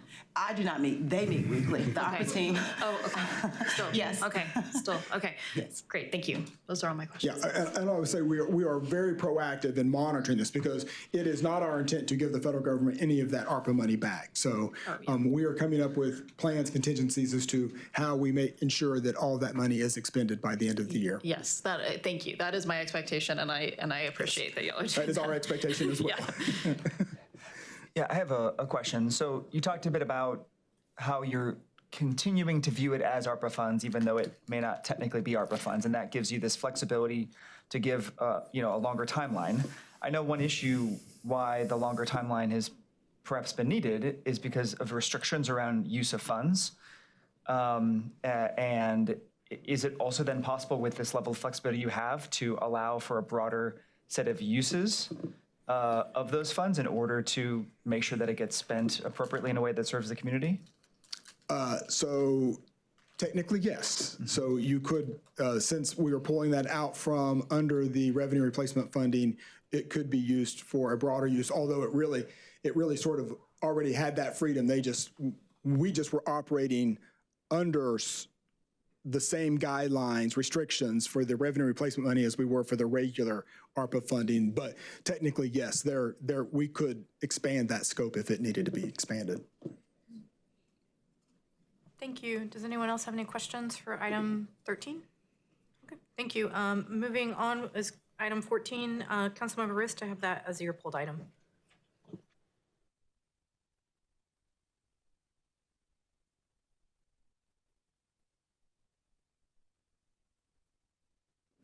So Bill Judge, Assistant Transportation Director. Yeah. Seeing you. I guess Hannah's on leave, isn't she? Not yet. Oh, no, not yet. Okay. Yeah. I just had a couple things. First of all, I just want to appreciate the reauthorization of BPAC with this kind of, I guess, renewed ILA with the county, right? BPAC, as you know, is one of the most effective commissions we have as a city, so I really appreciate the renewing that. I just had one question about the actual terms of this. There's a couple changes in the ILA. So one. And this gets back to with the clerk's office and appointments to boards and commissions. So it says, add the city county clerk's office shall send new member applications to the staff liaison and/or commission to provide recommendations to the council and the board before appointment. And I know this is an issue for a lot of boards. They'd like to have the ability to recommend to the council who they should appoint. So the way this language reads, it says, shall send new member applications to the staff liaison and/or commission. I think the commission would like to see those. And so can we just say, and the commission instead of and/or? Yes, I think we can make that change, or either, we can amend it before it's executed. I think that's relatively minor change. Yeah, if we made that change. And I know that our attorney, I think, for that left, but. I've got Mr. Hernandez is still here, yeah. There you are. I'm sorry. Yes, we can. Before it's executed, we can make the change in on-base. That way, when you vote on it on the Monday meeting, it is up to date. So we can go in there and modify it. Thanks. Great. That's it. Thank you so much. Okay. Thank you. The next item is item 15, and Councilmember Kopak, I have you as that item. Yes, thank you, Mayor Pro Tem. So quick question on the downtown bike lanes item. Okay, as well. Thank you so much. Yes. Okay, great. So I'm excited to see the not only the forward progress, but also the identification of additional funds to go beyond some of the base level street calming that was provisioned for some of these corridors. My main question for you is that, given this opportunity to now do additional design, does that in any way reset the clock on some of those projects because they'll be enhanced, or will some of that work still be able to move forward and the additional design and the work that results will sort of build on that? I ask because some of these projects were, I believe, planned to have been completed already. And if we wait until, fiscal year 27 for the completion of the design, that kind of pushes back the implementation of some of these important, projects for the safety of our street networks. Yes, Bill Judge, City of Durham Transportation again. So by adding these additional elements, we are extending the design time for the projects and extending the completion date for the consultant helping us with the design, which then will be a corresponding delay in terms of when we actually get the projects out to bid for construction. The negative would be if we were to proceed without it, then we would have to go back and, either turning it into two projects or add these elements later. We think overall, while it is a time delay of a few months, that we'll end up with a much better project and a seamless single project versus two separate projects. Thank you for that. It seemed like some of them were simply, pavement marking to start, right? Like paint on the road, and then this additional design allows for some more physical enhancements to that. It probably depends on which street we're talking about, what the project is. And so I'm curious if there's some way to do that implementation first and then do the other later. I understand that may be inefficient. You don't want to do that, but I'm curious about that possibility. And also, I just want to inquire about the 3-month delay you said. That you think this would add just another few months to the project, and so the fact that some of them haven't been implemented yet, it's other causes. Correct. I mean, they're all the 3 corridors are all in the being packaged together as a single project at this point. For efficiency, we have a single consultant working on all 3 projects. So while we're only doing some additional work on really 2 of the 3 corridors. We're extending the overall design time to allow that additional work to be incorporated. And you think that's a few months in addition to the current timelines? Correct. And I didn't check the stoplight report on this. I don't remember the previous completion date for the consultant, but the new one, is February of next year. So it's extending it. I think, they were previously. The contract was ending sometime this summer, so I think it's more than 3 months. I think it's probably more like 6 to 8 months, but I don't remember. I don't have that exact number. Thank you, Mr. Judge. Yeah. Thank you. Anyone else have any? Okay, Councilmember Vicker? Yeah, so this is going to be a completely different kind of facility than we have in any part of our city for the most part, right? So we're going to have truly protected bike lanes using a material that's easy to place on existing pavement. Correct? Correct. I mean, we're pretty excited about it actually in terms of some of the additional elements that are being added. They are things that, frankly, we weren't sure we would be able to get some of our partners with the fire, emergency services, impacted residents, property owners along the corridor to agree to, but we've been working through that as part of the current level of design, and yeah, we've gotten consensus. So you will see a more robust set of elements than we currently have, which are primarily paint and flexible posts. Yeah, I just want to raise that because we're all going to see this, and this is going to be something different. It's not going to be those kind of cheap flex posts that get bent over all the time. This is going to be a very robust new infrastructure that's really, I think, making biking much more prominent. And so you've been working with the property owners along there as well, because we are going to be losing, of course, some beloved on-street parking on some of this. And I guess that's my only heartburn is sort of unveiling a new form of infrastructure, and hopefully people accept it okay without being too upset about losing this on-street parking. Yes, we have. On-street parking is critical for many of those businesses, so we are sensitive to it. We are trying to maintain as much parking as possible, but yeah, and identify other areas. So I don't believe the total net loss is that significant, but for certain businesses in the proximity, it is, parking's a little half a block or a block further than maybe they currently have, so. All right, thank you. Also, do you want to say I appreciate the raised intersections? That's a new thing. We haven't done that yet in Durham, have we? No, not to this level. We have some more decorative type treatments at a number of intersections, but this will be more of a physical raised intersection. Right, and I know BPAC in their comments in virtually every case recommends raised intersections, and we've said we've not done that. That's not part of our code, but it's great that we're actually doing that, because I think that's one of the reforms that the bike and pedestrian community really wants to see, to make it safer for pedestrians to walk at that level across. So appreciate that. Yes. Thank you. Anyone else? Okay, thank you. That is the last pulled item that I have. So I think next up we have our presentation from staff. Number 19, the new Unified Development Ordinance update. And here they all come. Do you want us to take a break? Okay, I can ask. Council members, I'm sorry, I called you all up here before I polled council members. This is slated to be a 45-minute presentation, potentially with longer questions and comments from us. Do folks just give me a thumbs up if you'd like to take a 5-minute break? Okay, we are on recess for 5 minutes. We will be back at 2:52. Thank you so much.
Okay, I'm going to go ahead and bring us back. It is 2:52.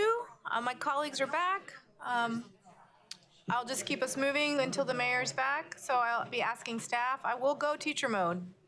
Please sit in your seats and let us keep going. Thank you.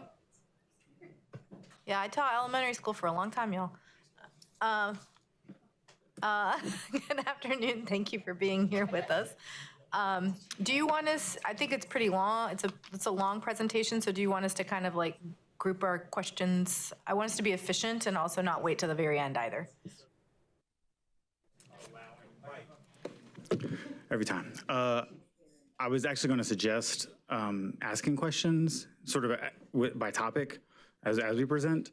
For one, it'll help break things up, and I don't want you to forget them, and so I'd rather engage on one topic at a time. Perfect. So that is how we're going to do it. So colleagues, please, if you know, we're going to have kind of opportunities throughout the presentation, but don't just shout out your question.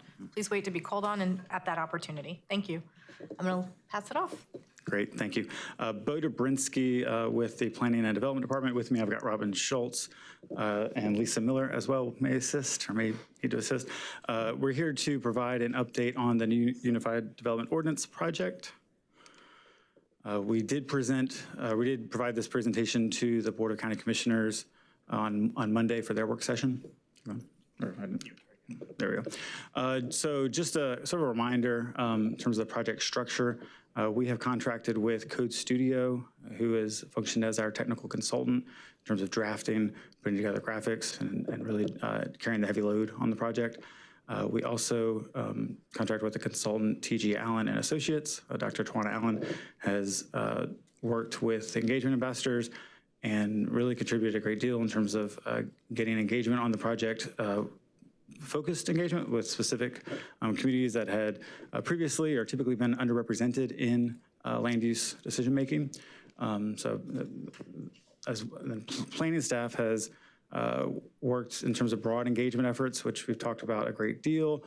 And I'll talk a little bit more later. I'll also note here in terms of the structure of the project, and as you saw in your memo packet, we've been going through the Joint City County Planning Committee and sort of using them as some of you all, we've been using them as a bit of a steering committee throughout the process with monthly updates and seeking direction on the project throughout.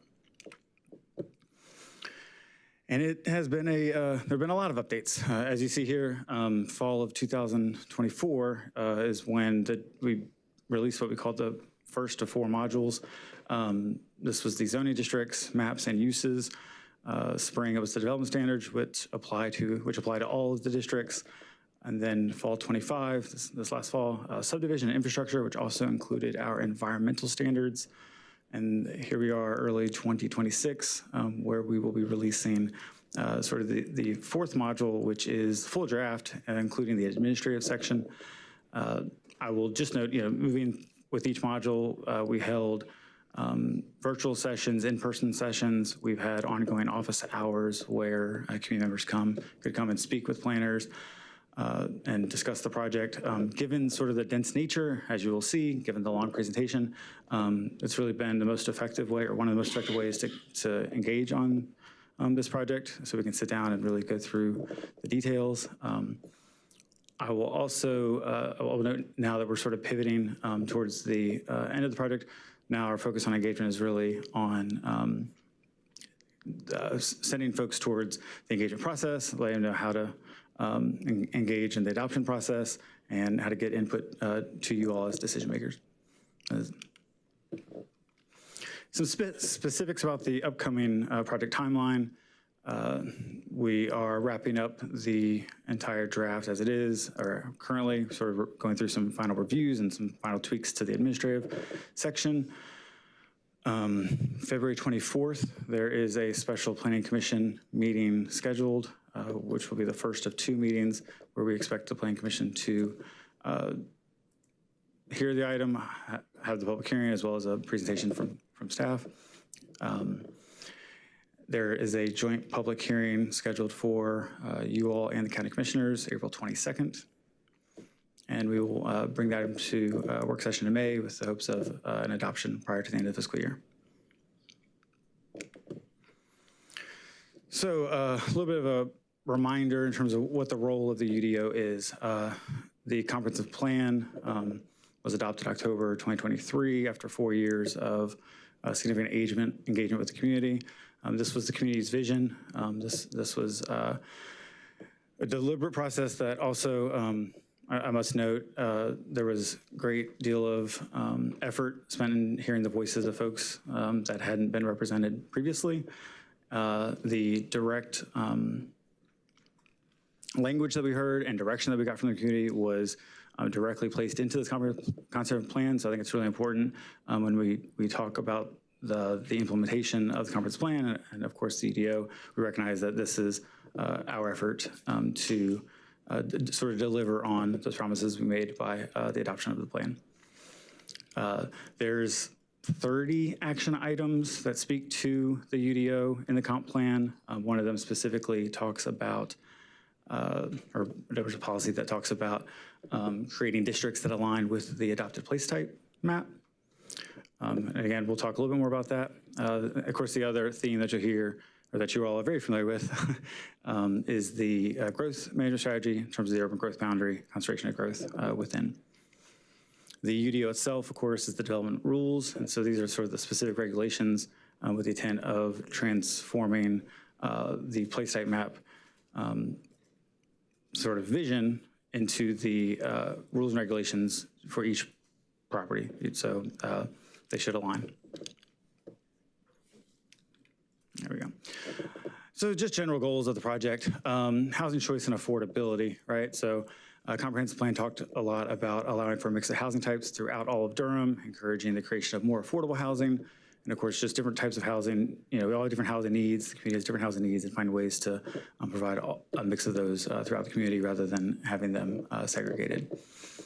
In terms of the built environment, the hope of the goal of the project is to facilitate more transit-oriented and pedestrian-friendly development while continuing to recognize and preserve Durham's existing character.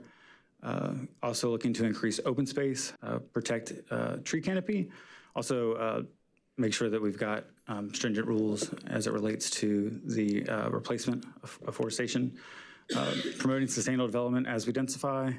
Again, you know, concentrating growth inside the UGB and preserving rural areas outside, grow in and up and not out. I will also state one of the big goals of the project is creating a more accessible, more usable, better organized ordinance. This includes more graphics, more tables, less zoning districts that all sort of mean the same thing. More of an emphasis on form rather than density. Doing the best we can to create more predictable outcomes so that it's very clear what the regulations allow compared to the current code. The example that I've been saying for the last at least a year and a half probably is currently if someone comes into the Development Services Center and is looking for answers about setbacks, depending on where they live, it may take 4 different references in the code to tell them, you know, where they could put their house or where they could put their accessory structure. And so really the hope is that we create a document that is easy for us to administer, easy for the community to expect what could be built, easier for applicants to understand their expectations, and of course easier for you all as the decision makers. So just, I won't spend too much time here, but I will say just in terms of some of the things that the UDO does regulate, right? It lays out prescribes the application processes, permit types, all of the public notice procedures, the responsibilities for different bodies and what they may or may not approve. It includes our enforcement guidelines as well. It will codify these zoning districts, the ones that I've mentioned already. And of course, these zoning districts will include, you know, land use, building size, site design, open space, et cetera. Some things that this is not, and this has certainly been a theme as we've engaged with the community, you know, trying to establish clear expectations on the project itself. It is not the building code, which includes accessibility requirements. It's not minimum housing code. Of course, we still have other regulations like our stormwater development code that meet development among others. And then just a reminder, we do not have the ability to impose design elements on single family or any development using residential code. So 1, 2, 3, 4 units at a time. We also cannot regulate the cost of housing, also known as inclusionary zoning.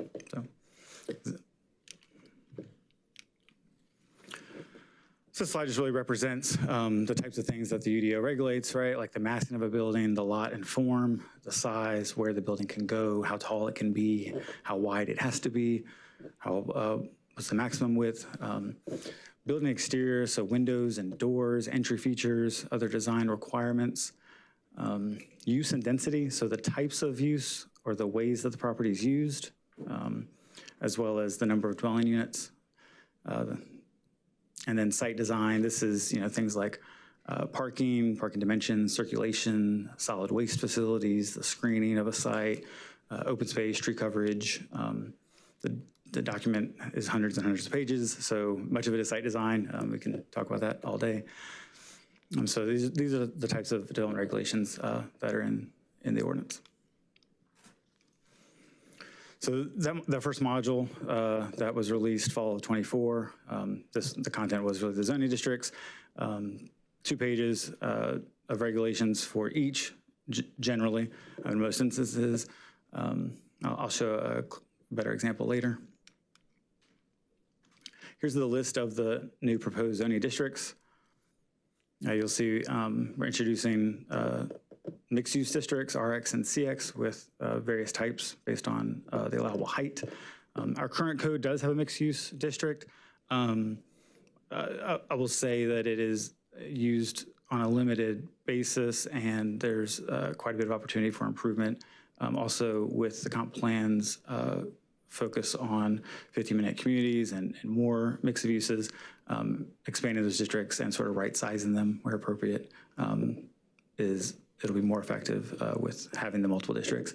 You'll see here the list of the residential districts as well as commercial. A couple of those will look very similar to our current districts. Employment centers and then more community-focused districts. Much of these are new. I'll just point out that a civic district, park, conservation, those are very new. And then University College, that's not new, but it is being expanded a bit in terms of the way that we have thought about it, as you all know, as you've recently adopted the changes to the UC district.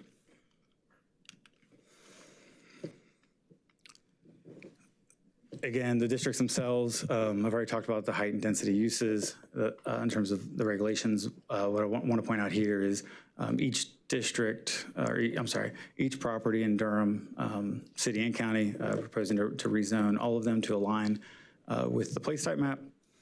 So, what we've sort of grappled with and what, we've been seeking direction on from JCCPC and feedback from the community is ensuring that the zoning districts match the vision in the comp plan. And so the zoning map is the attempt at matching that.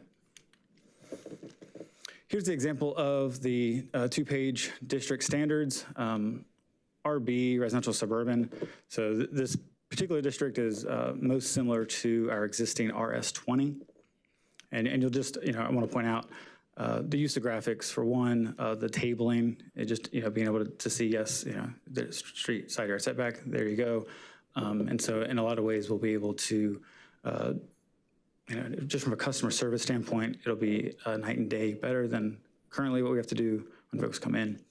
But the RB, like I said, residential suburban, this is a more suburban area, and much of the standards are similar to RS20.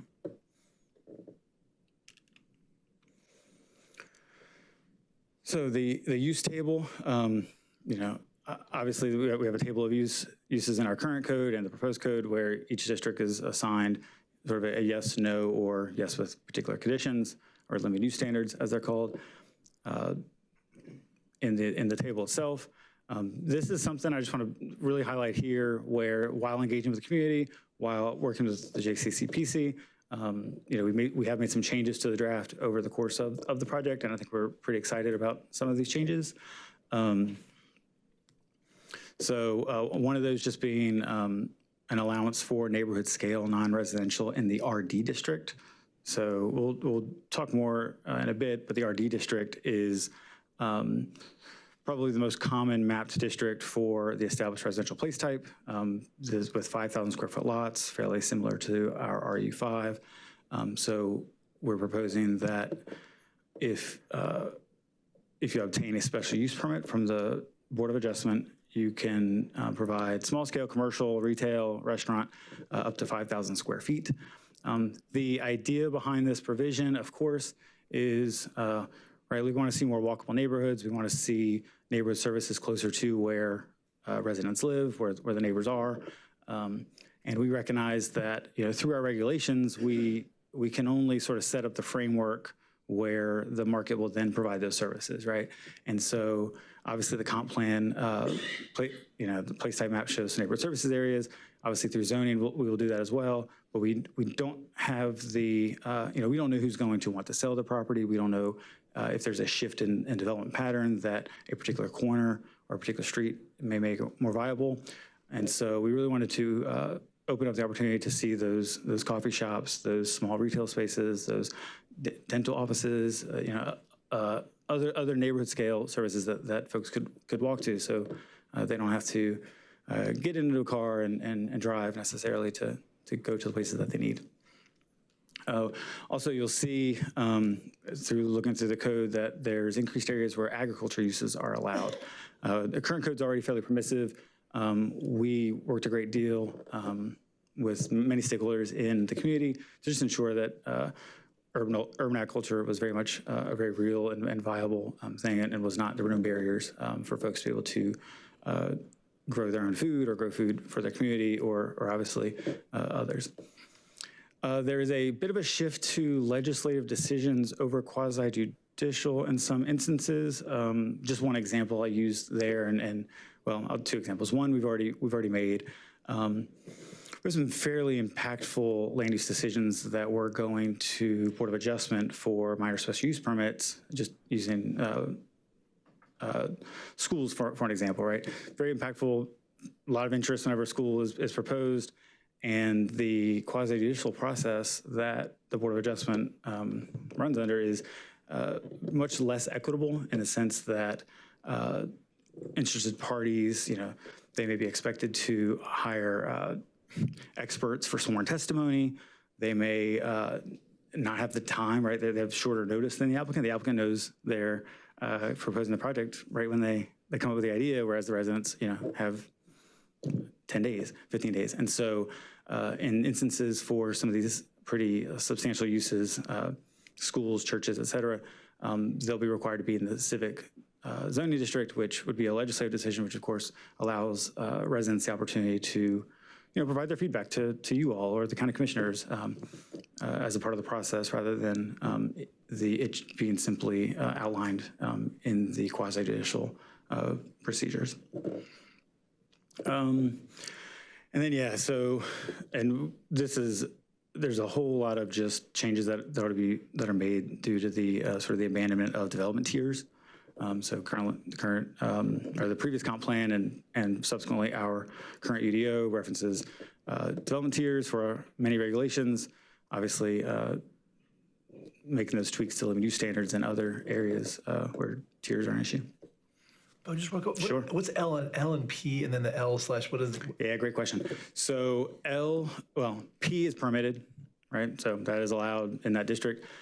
L limited would be the limited use standards. And so that would mean that there would be, maybe there's an additional landscaping required, additional screening requirements. Maybe it's only required if you are 500 feet from a particular residential use. I certainly don't remember all of them, but those are just the idea that it's allowed as long as you do X. Any other questions while we paused? Yeah, I'm sorry. You might have already said, I might have just missed it, but you were talking about moving from quasi-judicial to legislative, and you mentioned the schools example, but I think I missed if you said moving that away from the quasi-judicial process to, what is that? That's correct. Yeah, so schools, places of worship, because they would require the civic district, they would require a rezoning. Legislative, yep, those two. And I'll also just point out here, while I've got the table up, if there's a dash, there's no arrow, then it's prohibited, right? So yes and no. So, if you look at the use, of light or concrete plant, that's not going to be permitted in RD district, and so there'll be a dash. Also, if there's an M, so we are not getting rid of all special use permits. Obviously, there's still times where it is very much appropriate to go through that quasi-judicial procedure. Both minor, which goes to Board of Adjustment, or major, which would go to you all. That would be what the M's are in the table when you look at that. So, and some of them are extra fun where you see an L and an M, and that's where there are limited standards they have to meet, and they have to obtain a special use permit. Is there a key for that? Yes. Okay. Yeah. Yeah, this is a great table, but do you have definitions for our uses somewhere? Many of them are defined. That is in the administrative section of the ordinance. There is not a definition necessarily for all of them. Okay. Yeah, I'm just curious, like, we've got agriculture, and then we've got like bona fide farms, which is an interesting. But both of those are defined terms in the code. And then I'm assuming we've also got it for like congregate living and co-living. Those are also defined. Great, I will find them, thanks. But I don't think, for example, retail is defined or restaurant necessarily. But obviously, the hope is the ones that I hopefully have questions about will have definitions. And I can find them in the, tell me again where they are. So the definition section is in the administrative portion of the draft, which is the one component that we have not yet. That's part of the fourth module. Okay, so I'm not missing it. Okay, cool. Yeah, I always say that section's not necessarily the flashiest, right? But it has a lot of very important sections. Was another? Okay. So the place type map that was adopted as a part of the comprehensive plan, as I sort of repeated or said earlier, the entire county, all the properties have a designated place type. The intent here with the UDO project and the zoning district is that they align. It's not 100% one-to-one, as you'll see, and we'll talk about that a little bit more later. But for established residential, most of them are mapped RB, RD, RX3, our transit opportunity areas. That's where our transit corridors are, and we want to, or our frequent bus stops and transit access. We want a walkable, mixed-use, dense, so we want to see our most intense development. And then, of course, neighborhood services, the CN that I talked about earlier, CX3, CX5, sort of smaller scale, but still mixed use, pedestrian-friendly development regulations. This here, we've had this posted online since the first module, where you can go online, you can see the proposed zoning map in multiple viewers. You can see it in a side-by-side. You can search your property and see what it is today and what it is tomorrow. As we've engaged with the community, there's a tool where map feedback can be, feedback on the map can be inputted directly. So just certainly for you all's awareness and the community, this is a really great tool to provide and say, hey, we don't think that particular property is or that particular district is appropriate for that place type, and obviously we have heard this through our engagement, is that place type right today? Because it's been 2 years, or maybe they have different opinions. So. All right, okay, so we'll be digging into how the new UDO will be implementing the comprehensive plan, really looking at it in 4 separate categories. The first will be housing, second will be transportation. How will the new UDO support Vision Zero, 15-minute communities framework, and then, of course, environment. How will the new UDO incentivize sustainable development, protect our natural resources, and then there's a few issues that don't really fit into categories that we'll speak on at the end and potentially hear some direction. Speaking on housing, right? So the comprehensive plan, sort of just pulling some themes from the comp plan, some mix of policies and actions. Focusing the development within the urban growth boundary, including more infill units where we have existing infrastructure. I think you all are very aware in terms of the benefits of this. A mix of housing types and a mix of densities in new neighborhoods, along with supportive non-residential uses and pedestrian-friendly design and infrastructure. Also of note, the retrofit of aging and vacant shopping centers to mixed-use transit-supportive developments that include housing, right? So that's why, we have a lot of TOA areas that are sort of shopping centers that are, function as very large surface parking lots, right? And so place type imagines the redevelopment of many of the shopping centers. The incremental change of existing developments to incorporate a variety of housing options with a mix of units, heights, densities, again, getting to the point of providing housing for, we all have different housing needs, different size families, different expectations within these existing neighborhoods as well. Also including allowing new uses, as I already talked about with the neighborhood scale commercial, and really just, finding ways to make more walkable neighborhoods in our existing places. And then, of course, creating an incentive structure for affordable housing for both new and infill development. So some of the ways that the UDO tries to address the comprehensive plan, or try and implement the comprehensive plan, right, in terms of focusing development within the UGB, a big chunk of this is done by the map itself, right, by having the RA, which is our rural preserve zoning district, very similar to our current RR, being mapped outside the UGB, and by focusing the districts that allow more intense development within.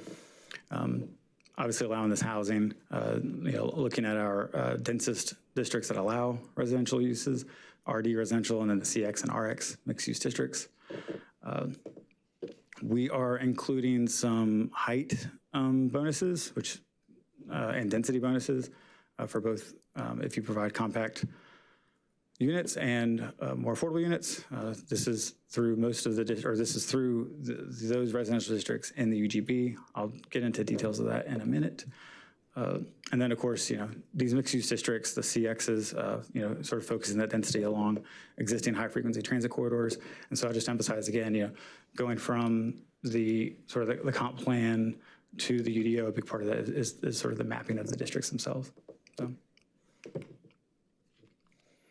So talking a bit about the map itself. So the 4 residential districts are residential preserve. This is the RA district, similar to RR, 3-acre lots, think one family, think agriculture uses, watershed protection. Residential suburban, RB, very similar to RS20, so 20,000 square foot lots, more suburban style development. That's the yellow on the outskirts, and forgive me, the RA is the green. RC, manufactured home park. This aligns with an item in the comprehensive plan where it's a district that will be mapped for existing manufactured home parks and will allow manufactured home parks. The intention is to preserve our existing, right, because that's some of our sort of existing affordable housing.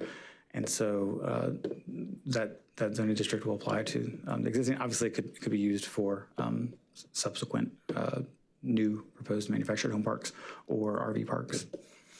And then RD is residential neighborhood. This is most closely, it resembles our RU5 or RU5-2 districts. And this is currently being proposed along the established residential type within the city.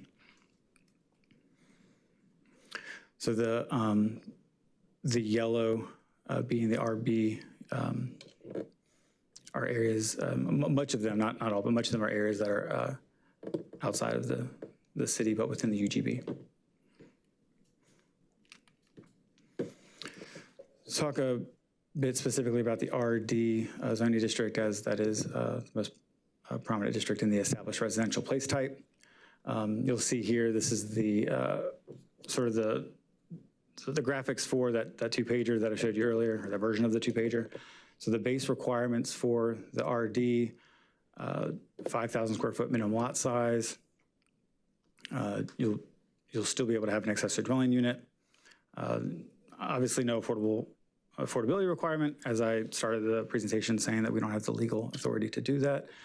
No limitations on the unit size other than setbacks or height restrictions, of course. But as that lot is developing, there are 2 options for them, or 2 additional options that are optional development frameworks. And these are all considered by right. These would all be approved at the staff level. The second one, or I'm sorry, option 2, RD2 as we've termed it, is fairly similar to our small lot, small house option that we have currently that is allowed in the urban tier. You know, so roughly, I don't know how, roughly between 2 or 4 miles around downtown. One change to it, of course, is the allowance or making it easier for the units to be for rent, not just for sale, right? So you don't necessarily have to subdivide them. Many of the small lots that we see today are just, for sale units. Our hope is to see, again, a mix of for sale and for rent. The 1 unit per 1250, I think we've actually, that aligns with the current code. And so in this instance, the maximum size for each unit would be 1,200 square feet with 800 square foot footprint. They do have some flexibility in terms of the design itself, right? So whether that be multiple units in one, or what you see here. So when you see these graphics, we're obviously showing examples. Of course, not every lot in Durham, is a perfect rectangle as shown here. So there may be some different configurations that you'll see. So that is the compact option for RD. I'll just pause here and see if we have any questions on that.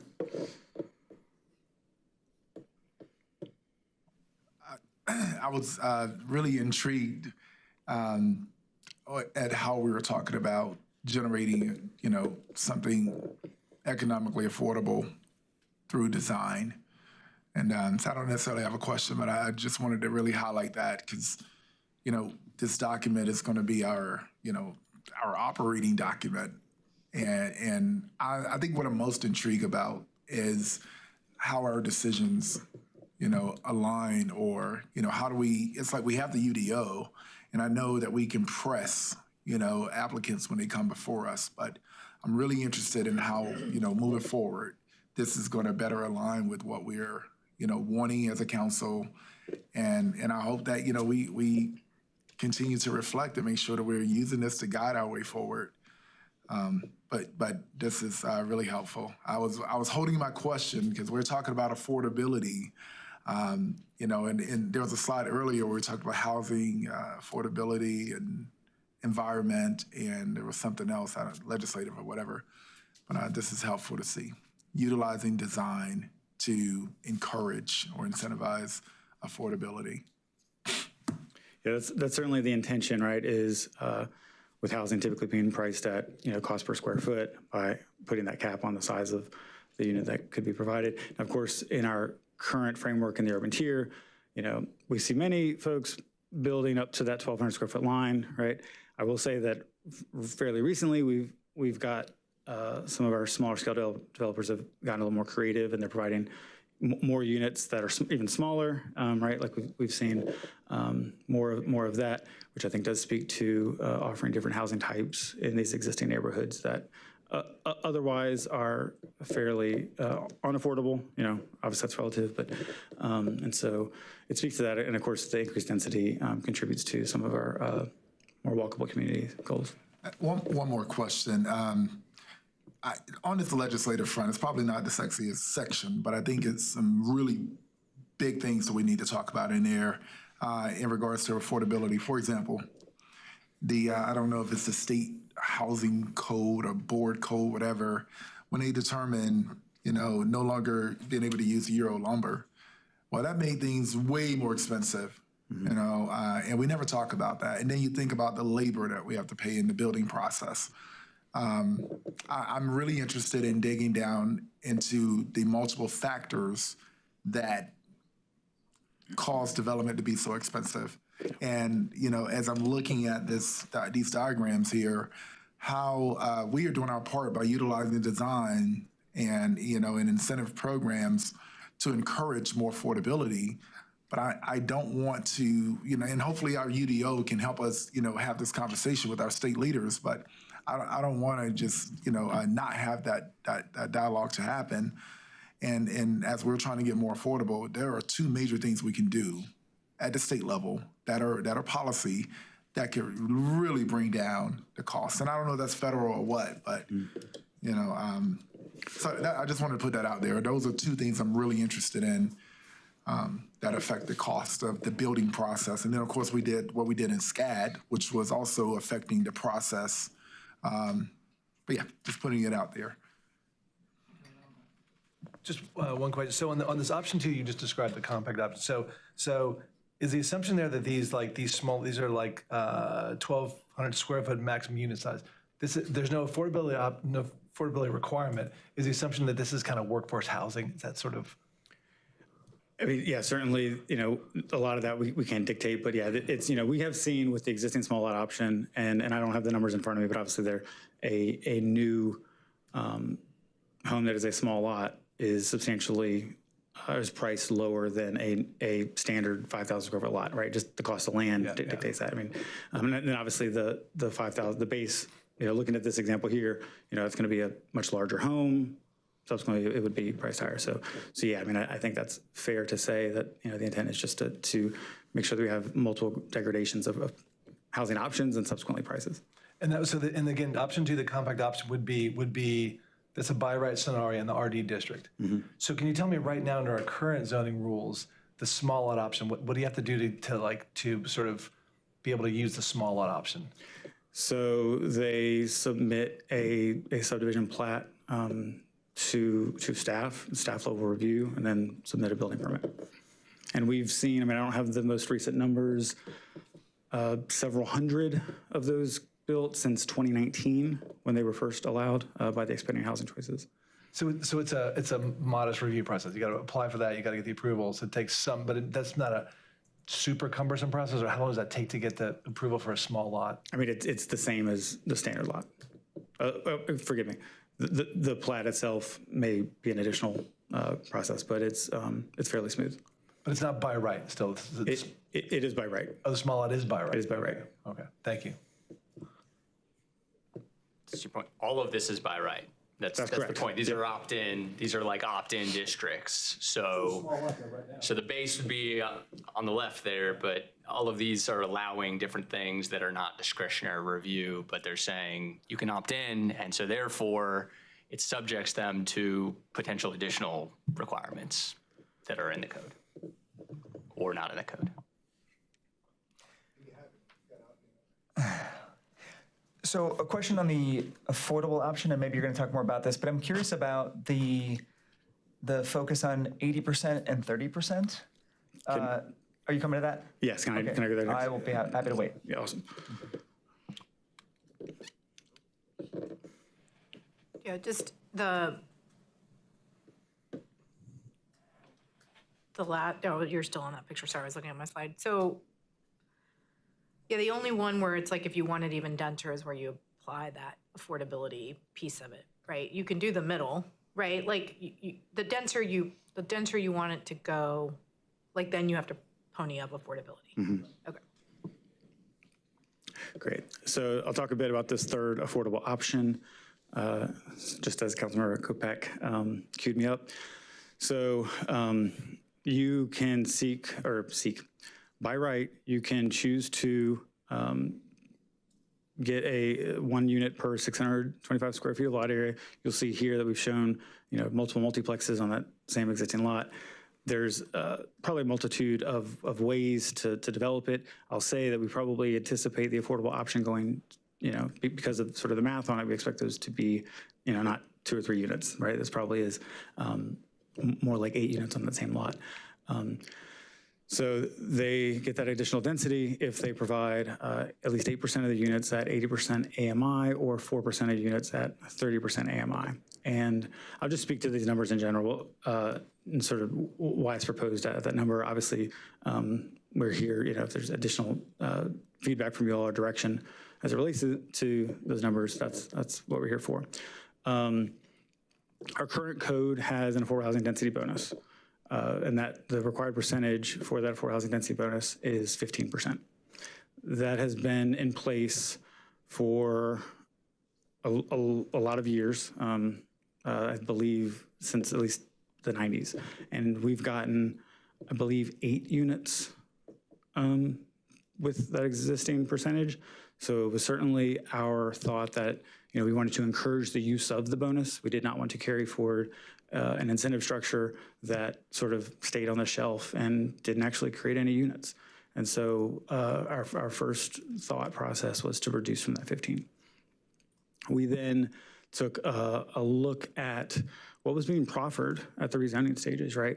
And, you know, what the percentages were that applicants were proffering, given the risk that comes with the rezoning application and the length of time that goes through the approval process. It was our assumption that we could increase from what you all were seeing at City Council proffered, or what was being approved at City Council. And so I believe that number was like 5.9%. Obviously, most of those were developments that were larger, right? You don't see a lot of proffered units with your, 30-unit townhome developments that's larger. So we also knew that we couldn't go too much greater than that 5%. And so one thing I'll just add, the city of Minneapolis's inclusionary zoning policy, of course, and of course that is different state law. We're not in a place where that could be our ordinance, but their ordinance is 8% at 60 and 4% at 30. The 4% 30, obviously the thought process there is if you're providing that deeper affordability without subsidy, right, then we're open to a less stringent structure. And so that's how we landed on the 8% and 4%. The 8% AMI, that's consistent with the current for sale definition in our code now for affordable. Do these get rounded up when it's, so if it's an 8-plex, are they choosing between doing one unit at 80% or doing one unit at 30%? Yes. Okay. So just to capture what you just stated about the 8% and the 4%, there wasn't actually any empirical information about the actual need here in Durham. It's just based on trends and patterns. So it wasn't anything to inform how this would actually benefit our existing community and what the needs our existing housing market is. Just want to clarify that. Yeah, the need for housing at those affordabilities, both 30%, 8%, and 60% later, is greater than what this incentive structure would provide. Obviously, this is just one tool in the toolbox to try and get at those affordable units. There's thousands of affordable units that have been proffered as a part of rezonings. There will still be rezonings, so there will still be proffered units. And then obviously there are the affordable units that either nonprofit or government monies are going to. So this is really just provided by the market. So it's really just a supplement. It's not intended to meet 100% of the needs, which is why that number itself didn't drive it. It's really, like right now, in terms of the growth and pattern comparison, right now it's 8 over 25 years, forgive me. Now it's like we're getting almost none. And so that was sort of the thought process, is these would be more than what we're currently getting.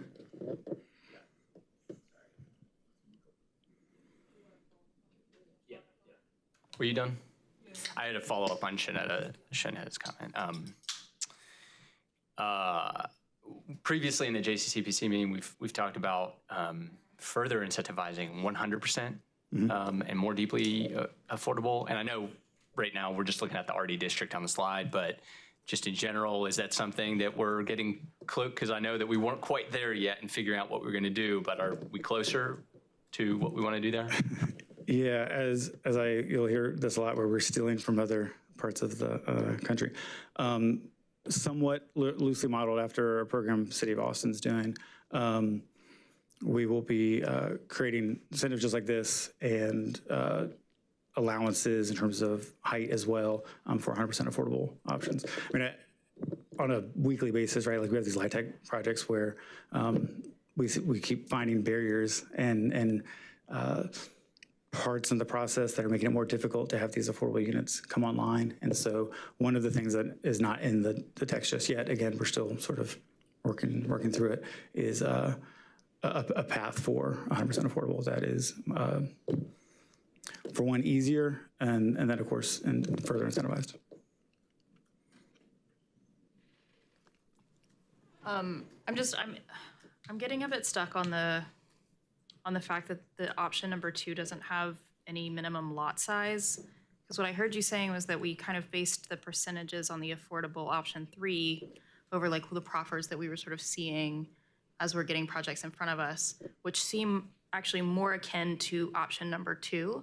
And so now it's like we've sort of excluded our ability to get any affordability in option number 2 just for the hope that there will be some choice of option 3. And so I guess I'm confused because like no minimum lot size. So that could be, I mean, we're looking at 4 units because this is a scaled down picture, but that's not necessarily what this is going to look like. If there's no minimum lot size, it could look like a lot more units, densely compacted, and no affordability requirement at all. That is correct if it's a larger lot. Again, the math and modeling was that it would be 1 unit per the same amount that we would allow. So, but you're right. If they didn't subdivide and they had a larger lot, it could look a lot different in terms of how the structures that's provided. That is correct. But the assumption, the framework again is the same as the current small lot. Can you explain that on the subdivision? Yeah, just help me understand that better. Yeah, just to speak to that a little bit more, there's no minimum lot size because there are some housing types which do not have you cannot do attached townhomes if you have a lot size or something like that because they wouldn't meet the setbacks, right? Because it's wall, wall, wall. So even though there's no minimum lot size, they are still held to the size from the parent parcel. So at 5,000 square feet, the base lot, you divide that by 1250 and they can only always get 4. So it's showing 4 because that's like the max they could do, but this could also be like a multiplex. It could be a multiplex of 4 units. It could be 4 townhomes, et cetera. And none of those have a base or a minimum lot size themselves, but they are still held to the density of the 5,000 square foot that they, of that parent parcel. Does that clarify things? Yes, so I think where I'm confused is I'm like, okay, so what we see we see the scaled up projects that come in front of us where there's like 100 lots theoretically that are being included in these mass projects, right? And then what we would then see is like 400 units available on a 100 lot project and no affordability, which is like way less than what we're getting now in terms of affordable housing. Yeah, one of the reasons for that sort of framework was, as we have seen, like I said, several hundred of these small lots, which are somewhat more affordable, they're all for sale, and so we're trying to create a framework where we could have for rent options using this option. And so that was why sort of opening up for both by not having that, because if you have the minimum lot size, what we would then see is just that right there, and we're really trying to see a little bit more than just the same, for sale product. Right. I guess, I hear that. And just to follow up on that, I understand what you're saying about the larger, so I think the way to address that would be, we could institute the minimum lot size, right? And then recognize that we would probably see more for sale as a part of the compact, which, that may be the case anyway, right? Because that's probably more attractive, I think, on a lot by lot basis. There's a couple other factors, right? Like the stormwater code is still the same, limitations on grading are still the same, and so in terms of just how many units that you would see using this option, there would be some limitation on it that from other regulations. Okay. I mean, to me, it just feels like it's like every minor shift has like consequences that maybe I just like can't foresee because I just like don't understand the code well enough for that. So I hear what you're saying, and I understand like that we have some push to have rental options and for sale options, and I understand that. I guess I'm just confused about like what stops this from having, and I want to say also that what I really want to see too is that like we're allowing our small developers to do this work right on single lots. Like I think this is really useful for our local developers to be able to like purchase single lots and do that build, as opposed to like what we're seeing is like the ability to buy like dozens of lots at a time and do these mass projects that just like aren't accessible to our local developers. So I do want to incentivize that in some ways, but I'm just like worried that what we'll see is that this sort of gets transposed into like a bunch of lots that are right next door to each other, and then we lose any affordable housing options that we could have had there. Yeah, I think that's a great point, and it's definitely, we can sort of come back and think a little bit more about like a scaling mechanism for sure. As part of this presentation, we're trying to get feedback from you all, so that's really helpful for us as we keep moving forward and come back to you. One thing that I did want to talk about too is that, as Bo mentioned earlier, since option 2 and option 3 are voluntary, and applicants can always build under option 1, we can assign additional development standards to 2 and 3. And so in part of that, we are trying to add sort of more requirements to option 2, but not to 3. Right. So that's what, yeah. Yeah, so we have a sustainable development matrix that I'll talk a little bit about later. So, you know, if you do want to do 2, you have to do more. Additionally, things like infill standards, so they'll have height restrictions that affordable housing won't have, and things of that nature as well. But definitely heard your input. Scaling up, yeah, thanks. Yeah, thank you for that. And, you know, it is helpful to see how versus our current code, which I feel incentivizes more of those larger developments, that this opens up the possibility for more of that smaller local scale development. So I really like that with option 2. I mean, getting at kind of Councilmember Cook's point, I mean, you know, if the concern is about this being applied at a very, very large scale, you know, you have here an example of, you know, 5,000 square foot lot. Is there any like conversation about like what the upper limit is on that in the development of this? Like, or is there an upper limit on it? Like, how should we think about that? I mean, I think our thought process on that, and again, you know, we're here to hear from you all, but there's no limit on the scale for the 5,000 square foot lots. And so in the same areas where Councilmember Cook's, you know, using that example that somebody would come through and build a bunch of little units that have no income restriction. Well, they could also build a bunch of the single family 5,000 square foot that would have no income restriction and be, you know, roughly $200,000-$300,000 more each. And so that's sort of where we're at. It's like, even okay, at a so larger scale, option 2 can get us more units that are at a, you know, per square foot, or I guess like not per square foot, per unit cost a lot less than what we would see in the base option.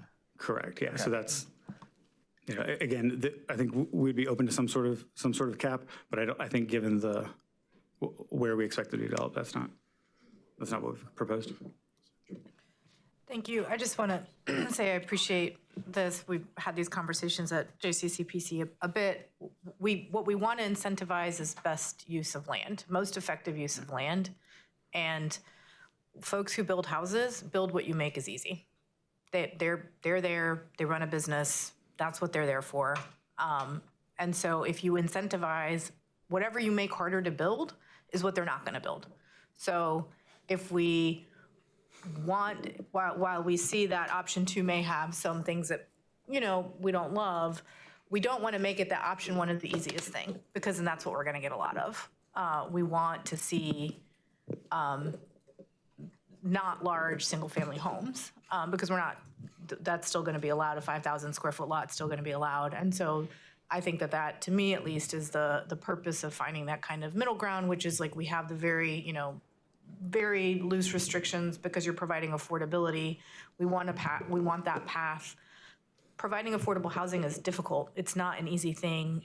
The folks who are going to be in that space are going to have a lot more hoops to jump through to get the subsidy. And so only folks who have real expertise in that are going to be able to follow that path. Whereas the option 2 is kind of the in some cases a sweet spot, and it's based off what we've seen and the success that we've seen with expanding housing choice. So at least for me, that idea isn't just out of nowhere. That idea is based on 6 years of seeing what's been happening since we loosened some of our regulations back in 2019. I just real quick, one thing that again, not a cap on this particular housing product being provided, but we are proposing a distinction sort of under 4 acres and greater than 4 acres in terms of tree coverage. as well as the infill standards, right? So recognizing that in some instances, or many instances, this is creating sort of infill development. We're carrying over, I think Robin already said this, but the height restrictions and setback restrictions in our current infill standards, that along with the additional tree coverage that are required at 4 acres. There's also a few other, I think, sort of trips at 4 acres. And at that point, it may not, it's certainly less viable for the developer to provide all small houses, right? Like, and again, we don't see this because this isn't something that we see because they go through rezoning and they don't have this limitation. But, is it, it would be much more profitable at that point to stay with the option 1 base if they were doing such a large scale. Again, that's somewhat speculative, but I think that 4 acre cap sort of speaks to that. Yeah, I appreciate the conversation here, both with you all and my colleagues about the sort of like the implications and sort of hypotheticals with these different options. And given that option 2 doesn't require affordability, but it seems like none of this happens in a vacuum, right? So if someone were to acquire like 100 5,000 square foot lots and build 400 of these smaller homes, right? At some point, like there's a market dynamic, right? So is it not correct that if you had like 400 homes then in the market that you've then got to sell, like if you're going to prices all, at some point, like the market does adjust, right? So supply and demand is part of what we're going for here, is having more supply that will drive potentially prices down, correct? Yeah, I mean, I think that combined with sort of the infrastructure comment that Councilmember Caballero made.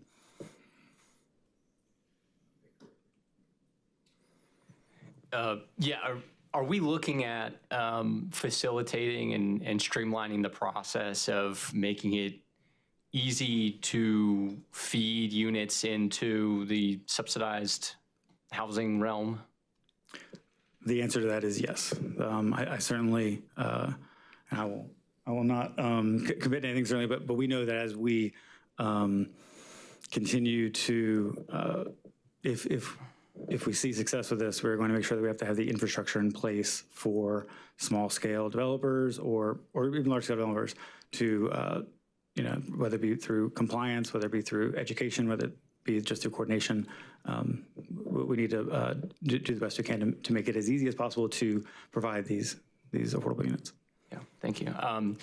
And then to what degree would you say option number 2, the compact option, is a carry forward existing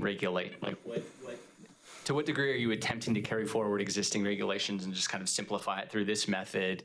I've already discussed at JCCPC that I don't like that option. I like option 3. I would like us just to steer developers toward option 3. I worry about this being applied in certain parts of our city where there might be smaller scale, somewhat affordable single-family housing units or even duplexes that might get torn down and replaced with more expensive, smaller lot. So I'm just curious, to what degree do you think this is an attempt to carry forward kind of existing regulations? I think that's a fair way to call it. I will say, though, it's carrying forward with additional tree coverage requirements that today don't exist at all, additional sustainability requirements today which don't exist at all, additional design requirements today that don't exist at all. So I think it is fair to say that it is modeled after the current code, but it is a more stringent version.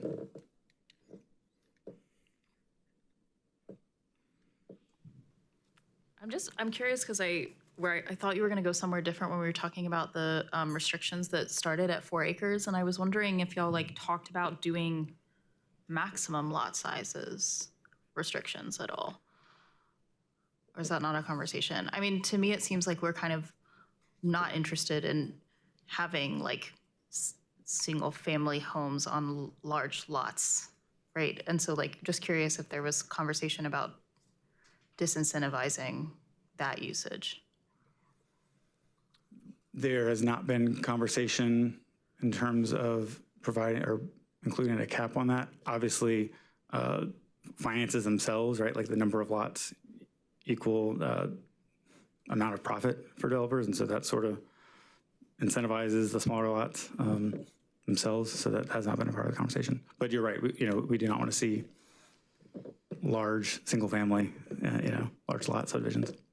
Yeah, okay. It's just something to think about. I mean, I'm also like kind of curious about the underlying sort of economic theory behind these choices. Like, I'm kind of with my colleague here, like disinclined to appreciate option 2. I mean, I wish that it were so easy as supply and demand, but like we know that that's not a thing that works with housing in that most simplistic theory. And it is worrisome to me that we're like sort of losing this ability to ask for any affordability in 2 out of the 3 baseline options or like by right options. And so nothing has to be made better or presented better to us because it's just going to be automatically granted in 2 out of the 3 of those. And what we know and what all of us have sort of been running over the past couple of years, those of us who have run, well, everyone here has run an election over the past couple of years,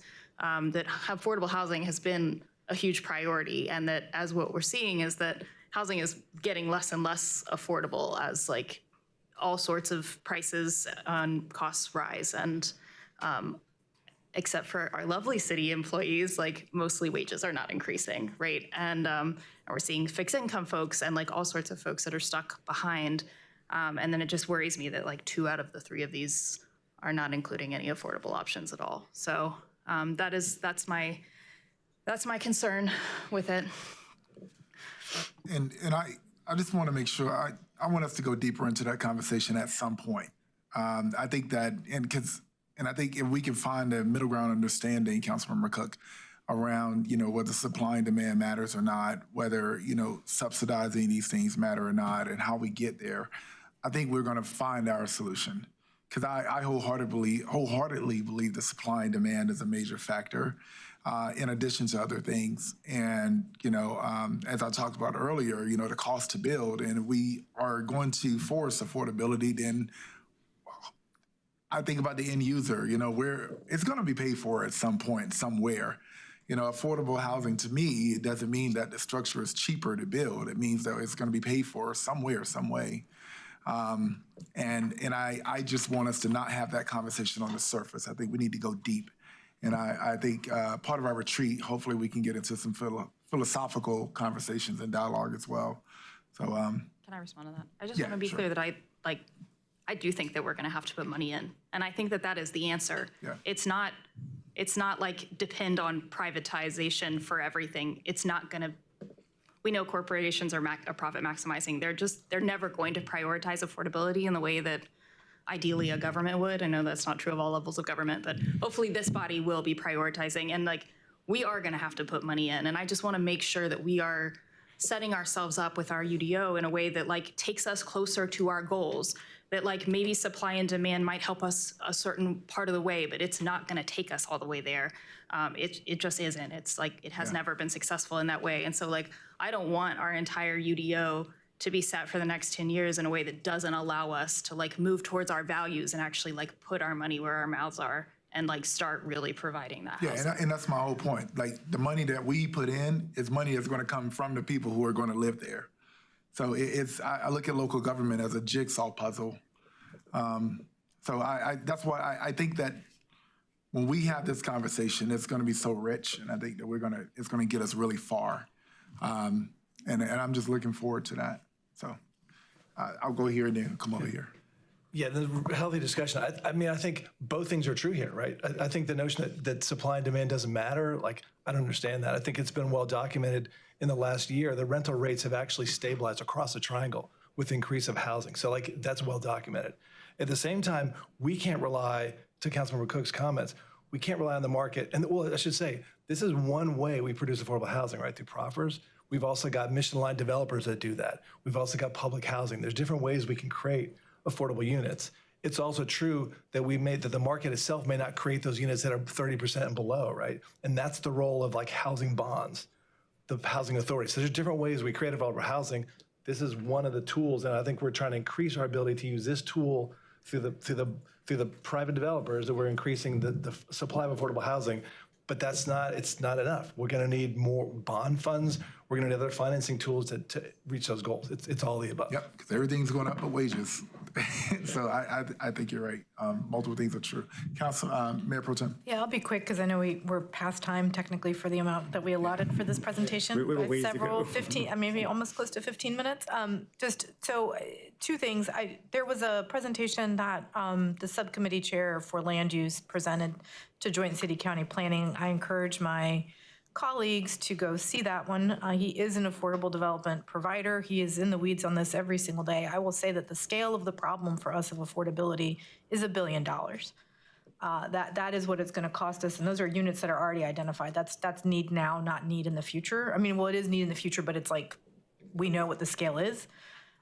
So when we say we're going to solve affordability, we're not solving affordability as a local government. We need to have partners at the federal and state level, and we know that right now. Those partners are not aligned with our values and our mission as a city government. So I just want to be real clear as we're having this conversation, it is $1 billion.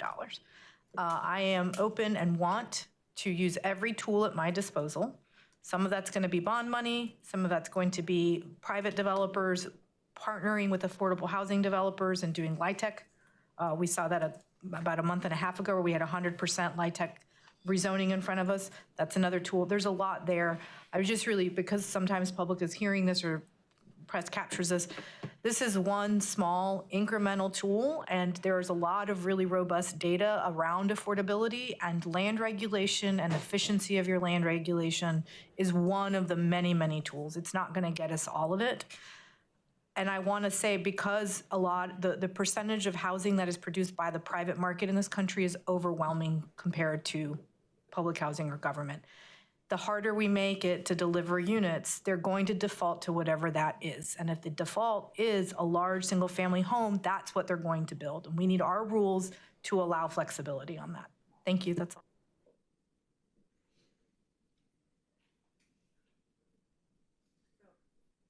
I'm back, sorry. I'm like, and he left. Councilmember Baker. You have, okay. Yeah, let's go. Sure. So this slide is sort of a continuation of the same topic, right? So the map, you'll see the blue. What we've done here is we've shown sort of the increase in density that's being proposed versus the existing. So the heavier the blue, the bigger change. And so what you see there, especially on the outskirts, right? It's RS20 going to RD, which is 20,000 square foot lot minimum to 5,000 square foot lot minimums. And so, not to drag us back to the last slide, but that in itself is sort of the upzoning that we've talked about, or a portion of it at least, in those areas. If those areas are mapped with that greater density, greater intensity, as the comp plan calls for, then that's where we get the 5,000 square foot lots. Of course, then the RD2 option is to, address the issue of just getting those large single family on those 5,000 square foot lots. So this map shows the gray area. Those are districts that are not residential. And then of course the white is county. Any questions on this? This is really just showing where the start, and I think Councilmember Baker, this was actually something that you had asked for during our meetings with JCCPC. The asterisk on this is, there's not actually one up there, is that we're kind of showing, on the outskirts of the city, greater change in density, but we talked about during JCCPC, many of those areas are already covered by HOAs, which have their own layer of restrictions because everything we annex has an HOA applied to it. Yeah, just for further clarity, this was just based on the regulations. This isn't based on the density that is existing or potentially vacancy that's there, undeveloped land. This is just, zoning district to district and what those standards are. And sort of the lighter blues, those are your RS8s or RS10s. Thank you. I'm going to keep us Let's going. Go. I'm here for that. All right, I mentioned this early. Whoops.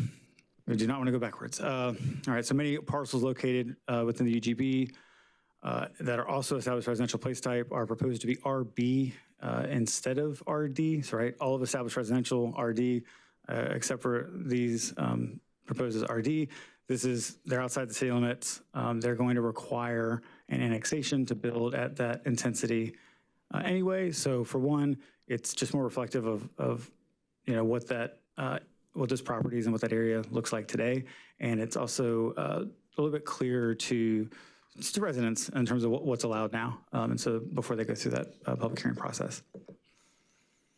And like Councilmember Baker noted, many of these areas, the existing residential subdivisions do have private covenants, which would limit these various housing types or intensities.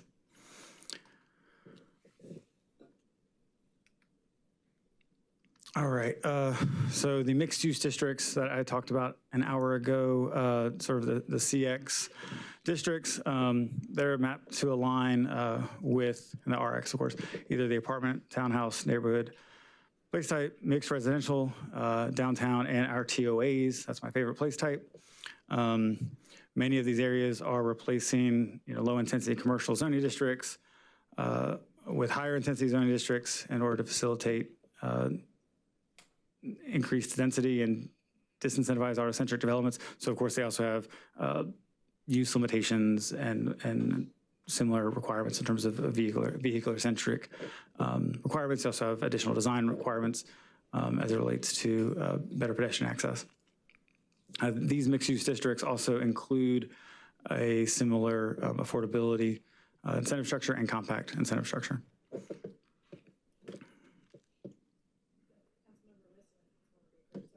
On Councilmember Riss, Councilmember Baker next. Councilmember Baker, I thought you wanted us to keep going. So we have like commercial, I know, we have like commercial and then we have commercial mixed use, right? The mixed use does not require a mix of uses. Is that right? It allows a mix of uses, doesn't require a mix of uses, is that right? So we're currently working on a provision where at a certain size, there would be a requirement. We are not recommending requiring a mix of uses for smaller. I don't remember do you remember the low? 200?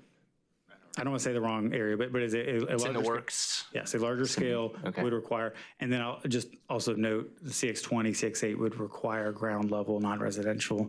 This is similar to what we have today downtown, right? Like CX20 would be really within the loop. It would require ground floor non-residential. Non-residential, yep. Okay. Like on every frontage?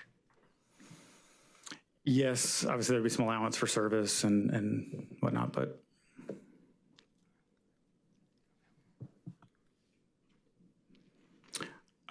This slide really just lays out, sort of the design requirements I already briefly referenced. I won't go through it, but these mixed-use districts are form-based, right? The idea, again, similar to 9th Street or Patterson Place or the recently adopted Page Miami.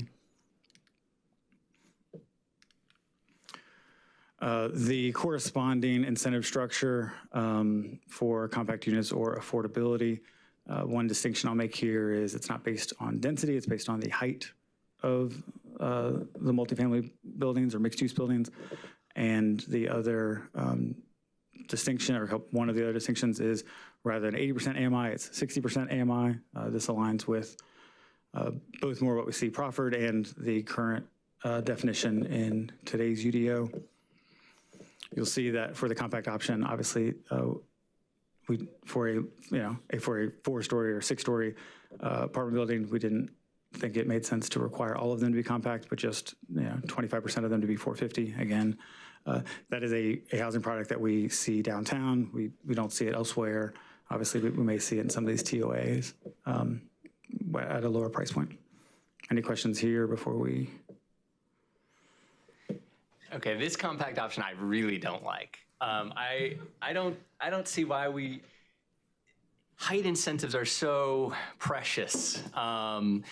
There are so rare opportunities where a developer actually wants to go up and provide something for that, and to just have it be for really small units. I feel like we need to reserve that very precious commodity of allowing additional height for something that's actually truly affordable. And I think that's something that's really important. I also think that it's really important that we do aim for those because we want height in around transit, right? We want parts of our city. We don't want to be a monocentric city anymore. We want to be a polycentric city. And we want to build that. We want to be able to build out transit so that we have rapid transit going from center to center around our city. And I think that it's very important that that includes truly affordable, at least somewhat, 60%, 30% AMI affordable units. I think that's very important. And I think that we aim for those heights, and I think that anything above existing heights today should be counted as essentially a density bonus to get those units.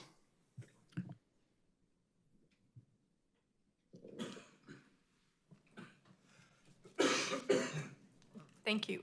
We have that now, right? That density bonus with height?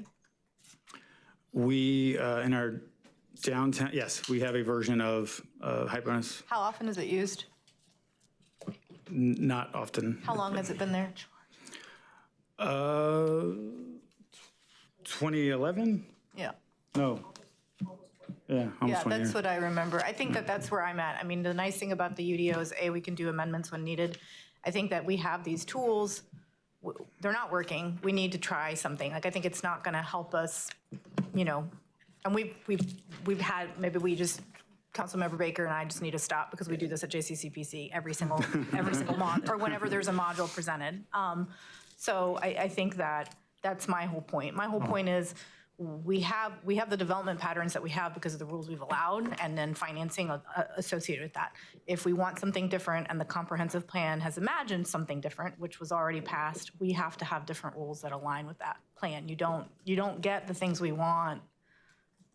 Just, people respond to what you allow, and we have to allow different things if we want the building community to respond differently. And we're not those folks. Like, I don't build housing. I just have to figure out how to provide government subsidy for affordability. Council, go Just a few things to that. One is we're talking about recalibrating the density bonus and affordable housing. Two, we can't give density away for free, or we shouldn't give density away for free. And if we do, then there's no incentive to do a density bonus because you can just go get a legislative change and get your density. Three, the recent state legislation that has said municipalities can go one direction and one direction only. Once you give that density away, now it's gone. You can't go back. That is what the recent legislation at the state level said in 2025. So I think it's very, very, very important that this specific issue, that we do not give density away for free on a large scale in this UDO rewrite.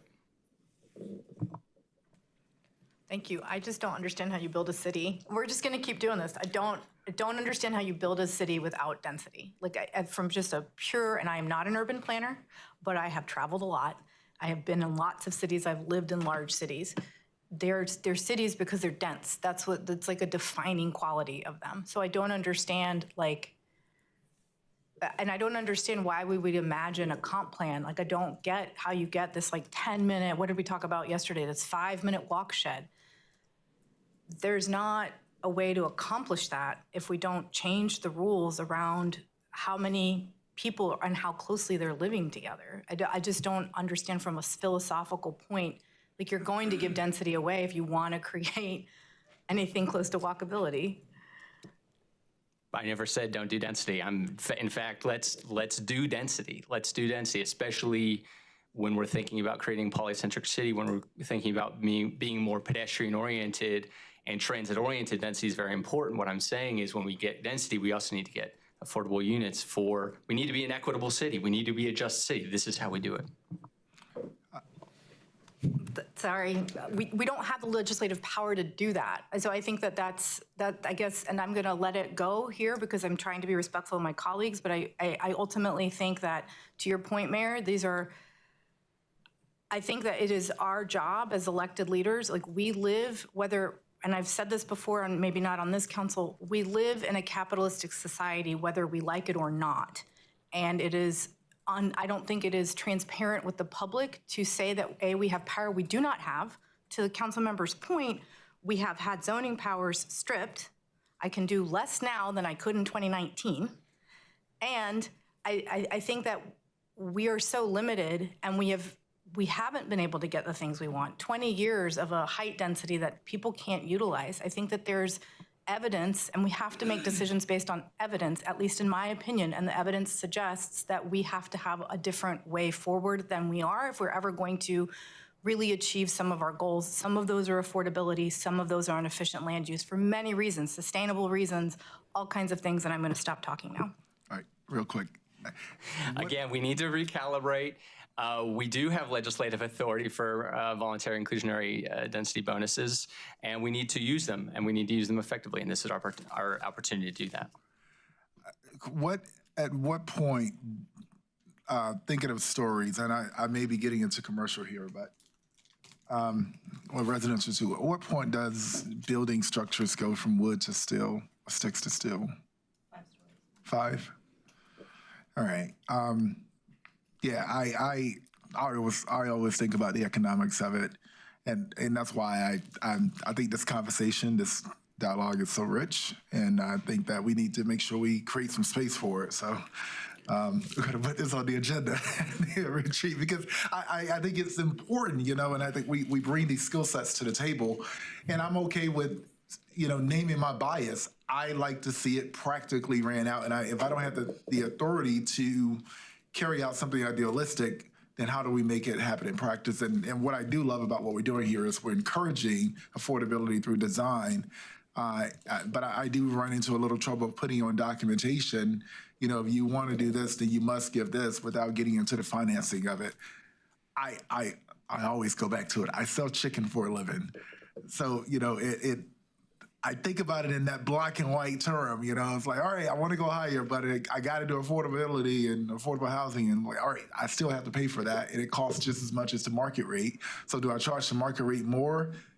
And well, now we're talking about how people can afford to live, So I think this is a rich conversation is what I'm saying.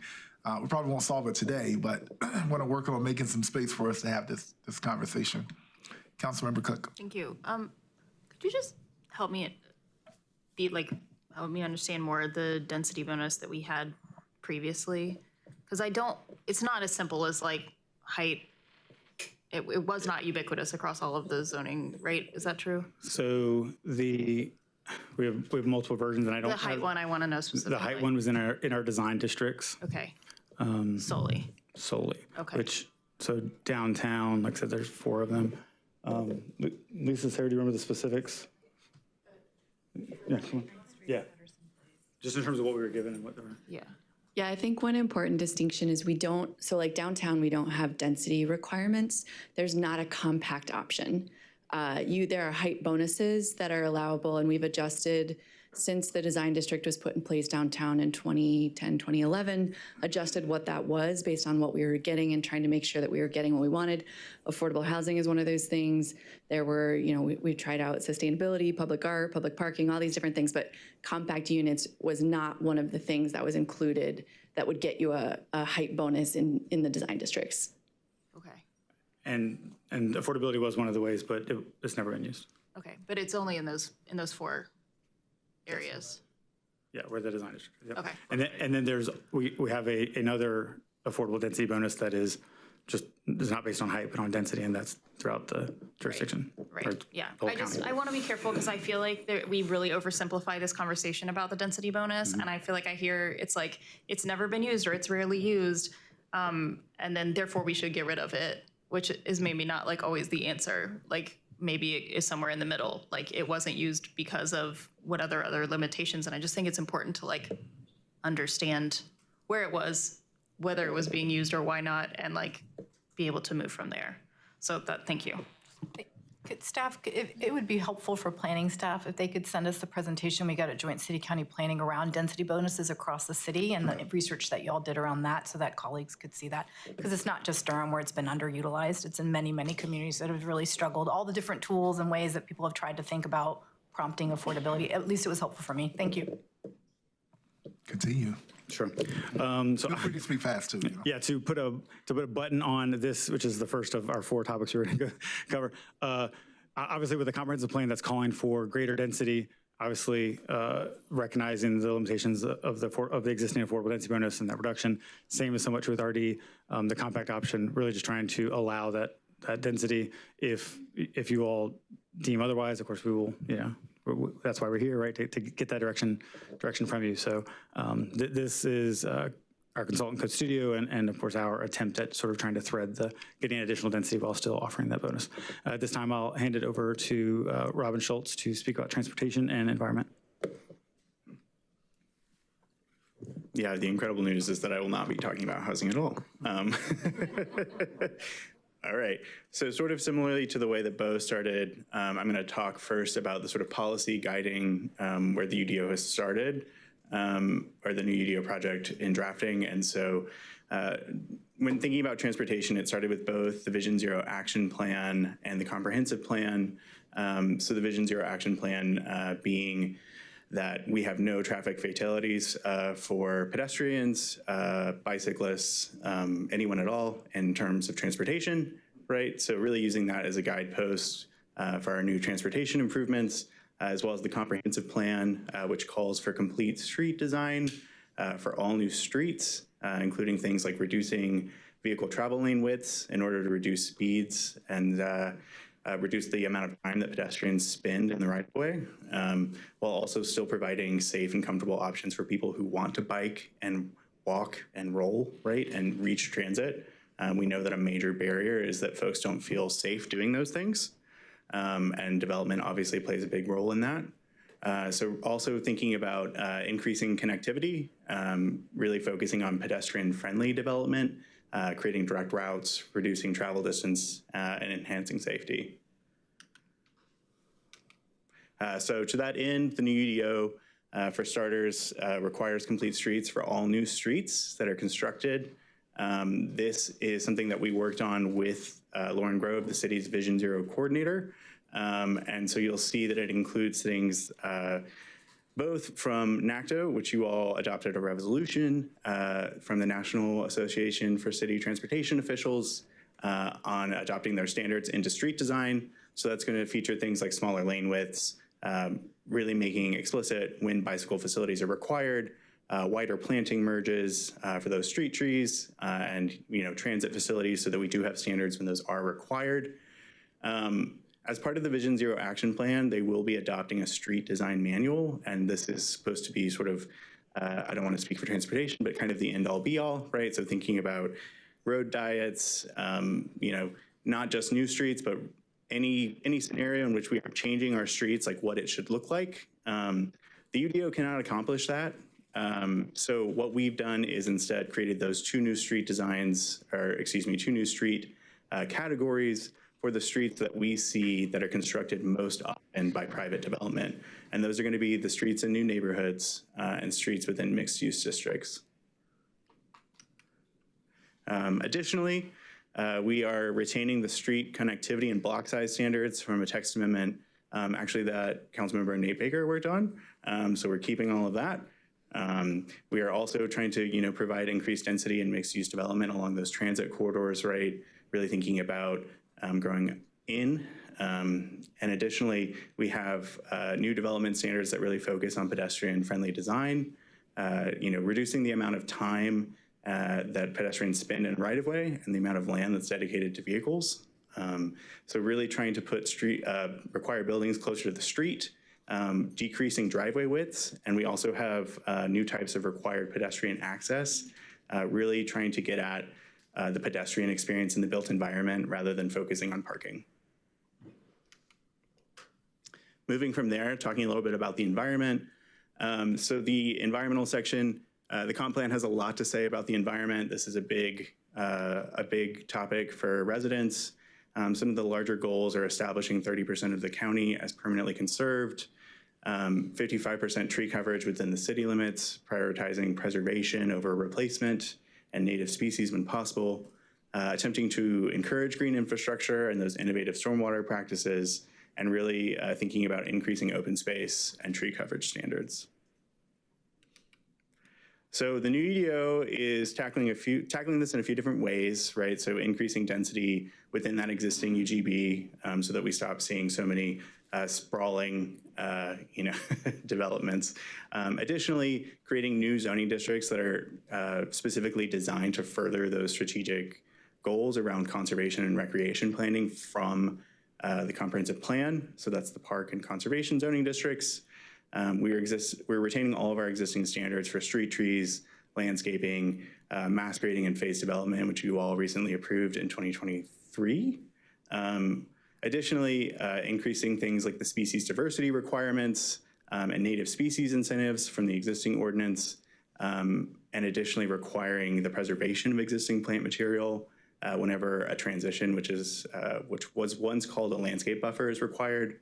So in the current ordinance, that is usually only required when a 30-foot buffer is being provided. We are saying that anytime that a buffer is being provided, if that vegetation is there, that it should stay, unless that it is, invasive or otherwise unwanted. So some other things that we've done, tree protection, tree coverage, and open space. This has lived in two different spots in the UDO. It's been kind of confusing. You can count tree coverage towards open space in the current UDO. We are trying to sort of separate this out a little bit more so it's very clear what you are providing and why. So tree coverage and open space are now in one section, but they are separate requirements here. And so there's no longer, a passive open space standard. It is more specific and reflects the goals from the comprehensive plan a bit better. Another big thing that we've done is the Tuscaloosa-Lakewood Neighborhood Protection Overlay has a 7% tree coverage requirement. So that is only in one small part of the city. We are expanding that to any RD parcel that is less than 4 acres. This is a pretty huge move, even if it doesn't seem like a lot, but that does require both that it is native and that it be undeveloped. So that's a big move in terms of infill development. This does not replace any of the other landscaping requirements that we have, so it would be in addition to. Additionally, we've removed conservation subdivisions from the UDO. This is something that sort of functions as a tool to provide compact development within the rural residential zoning district. Currently, we have had a lot of residents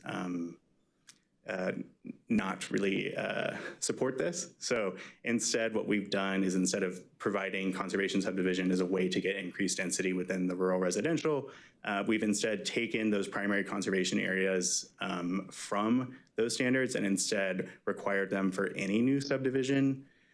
So that's also a big shift for us. And sort of lastly, on that sort of point, we're allowing Piedmont Prairies to count towards your tree coverage requirements.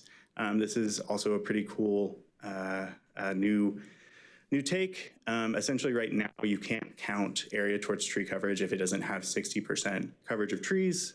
Prairies are grass and forb dominated and therefore do not have that coverage. However, they are an important ecological facet of our native ecology. And Durham County Open Space just did a study on them as well, so that's pretty cool. So allowing those to count so that we are not providing any incentive for those to be removed where possible. Just a quick question. And this is exploratory, do we have maybe AI capabilities to take this information and I guess create a display of what it would look like example housing with X amount of percentage tree coverage, from initial to actual finished developed project? I don't know anything about AI because I am scared of it, but I think probably yes. We're trying to get a little bit in this diagram right here. So you'll see that on the left, those two little squares are going to be 7% of those lots that have to be retained forest cover or replanted with native vegetation, right? So you'll see the little house on the front, et cetera. However, once you get above 4 acres, which is that site, the larger neighborhood on the right, you have to do 22%. So that's one of those other things that we were trying to get at earlier with the RD2 conversation around, if you have a large lot, what is sort of limiting you from just putting a million things, right? So One being that once you hit 4 acres, you have to do 22% tree coverage, whereas 4 acres and below, that's 7%. So that's just one of those strategies. I believe that we could use AI, but we'll talk more about that. Yeah, I would love to see it, and I don't want to become Texas, just no trees. Yeah, for sure. Just out of curiosity, and this is one slide back, but was there a conversation around the mass grading or phase development and changing that? And why did it get left? Yeah, so essentially, since it was recently adopted and we haven't heard policy direction from you all to shift that, we are trying to retain it. Additionally, there have been talks around shifting it. I think it's sort of hard for us to measure the effectiveness of that ordinance right now because there are so many projects which were essentially grandfathered or permitted under the previous. And so their sedimentation or their erosion, et cetera, into those waterways is sort of happening at the same time as ones which are now held under those standards. So that's one part. Additionally, one thing that we did do that I did not mention, we've been working with Ryan Eves to sort of talk about what we can do. The thing about messing around with this portion of the ordinance is that it has to go before the Sedimentation Commission, which is fine. However, it does, create an additional roadblock. And so one thing that we found was that we could increase, we do have what's called high quality watersheds right now in our ordinance, and they have higher standards. And so right now it is, don't quote me, but it's going to be the watershed protection overlays watershed. And so what we've done is include Third Fork, yes, where we also have the total maximum daily load plan. We've also included the Lick Creek watershed because we've seen a lot of development there. And that also institutes those additional standards and a 20-acre grading limit. However, if you all would like us to further explore different grading approaches, that's something that we're also open to hearing as part of this. I mean, I'd be interested, I think, in at least seeing and comparing to maybe other kind of high standard environmental protection on this issue, and just to see, because I feel like, yeah, I mean, even if we aren't able to study, I think we all know that there is impact there, and so it would be nice at least to see the options, and if we could make it a little bit more stringent, this seems like a good time to do it. Certainly, while we're overhauling. We can pull that together for you.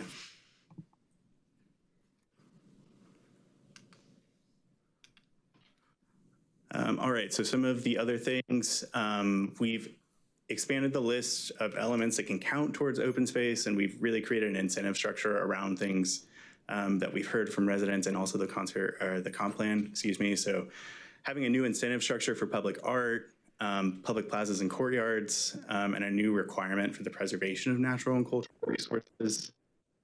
That's also included within the open space table. Definitely recommend checking that out. Essentially what's happened is that within those conservation subdivision standards that I mentioned before, they were sort of split between required tree coverage standards and the preservation of natural and cultural resources. So that's how they've sort of been taken out of the existing ordinance for rural residential and applied to all new subdivisions. So that's sort of the dichotomy of that. It also establishes a new sustainable development matrix. Essentially what this is that it provides a lot of different options so that, the different development patterns that we get within the UGB will hopefully densify more sustainably. So different opportunities for things that we can't actually require by state law. So thinking around, you were required to have a certain number of points, and then they are technically optional because there are none that you were required to do. So how are we are then taking things that we've heard from our Environmental Affairs Board, from the New Hope Bird Alliance, a lot of really great stakeholders who had a vested interest in making our UDO more sustainable. So it includes things like increased conservation measures, native landscaping, green stormwater, community green building. Is this dying or am I just moving too far away? Okay. Okay. We also have new standards for decreasing light trespass. This came, I want to just give a shout out once again to the New Hope Bird Alliance, who really had an interest in talking through, oh gosh, not Vision Zero, what is it? Dark Sky. Yes, thank you all. So really trying to incorporate those standards where possible. So we have new light trespass standards for those things, especially when adjacent to natural areas, to try and decrease the impact on wildlife. And so talking a little bit more about riparian buffers, Sorry, we have just one quick question. Go ahead. Yeah, so a question about the flexibility about what counts toward required open space standards. So I'll start by saying I'm a huge advocate of finding ways to incentivize public art and other cultural resources which are critically important to our health as individuals and the community. I'm just trying to understand if that will be well defined about what could count in the point system, because it's different perhaps to have a plaza with a public art display, you know, versus it may be something less substantial that then limits the ability for folks to have space to be outdoors in nature with each other. And so will that be well delineated about what does count? Yeah, so the way that it's set up is that open space has the sort of required percentages at the top of like, you are required to have tree coverage, you're required to do this, et cetera, et cetera. And then public art, public plazas, things like that are below as things that you can include but are not required to, but you can use those as tools to get towards your requirement. And there is like a public art can only count as 1% total. So generally, we haven't seen a lot of public art for open space because 1% of your site often is a lot of square footage, right? And so what we've done is instead incentivize public art by saying that if you provide public art that goes before the Public Art Commission, it doesn't need to actually meet that square footage standard, but you still can get the 1%. However, the 1% will never get you to the finish line. You will still need to do, you know, either preservation of natural and cultural resources or other kinds of like flexible space or public plazas, et cetera. So that's how it's sort of set up. However, if you all, when looking at that table, have input on how they're weighted, right, that's a policy decision on how we implement the comprehensive plan, and we certainly welcome that as you start reviewing. Thank you. So lastly, just going to talk a little bit about the riparian buffer standards. We are retaining all of our existing riparian buffer standards. As you all probably know, we are both in the Jordan Basin and the Neuse Basin. We have the delegated authority for review in the Jordan Basin, whereas the state retains it in the Neuse. The Neuse has also updated their standards, and we have not updated our UDO to match. Currently, the way that the riparian buffer standards function in the UDO is that they're sort of combined, right? And I think because previously the Jordan and the Neuse standards were more similar. However, instead we are adopting by reference so that it is very clear who has the authority, what you are allowed to do, et cetera. We are retaining, like I said, all of our standards, even when they're more strict. It's very hard to make these more strict because there is state law that says that we are not supposed to. However, we do have a federal stormwater permit connected to the Clean Water Act, which then supersedes state jurisdiction in that way. So since there is a clear connection to a higher law, we can keep what we have. So we're retaining our standards where they are more strict. Additionally, we are establishing a new watershed protection overlay. Essentially,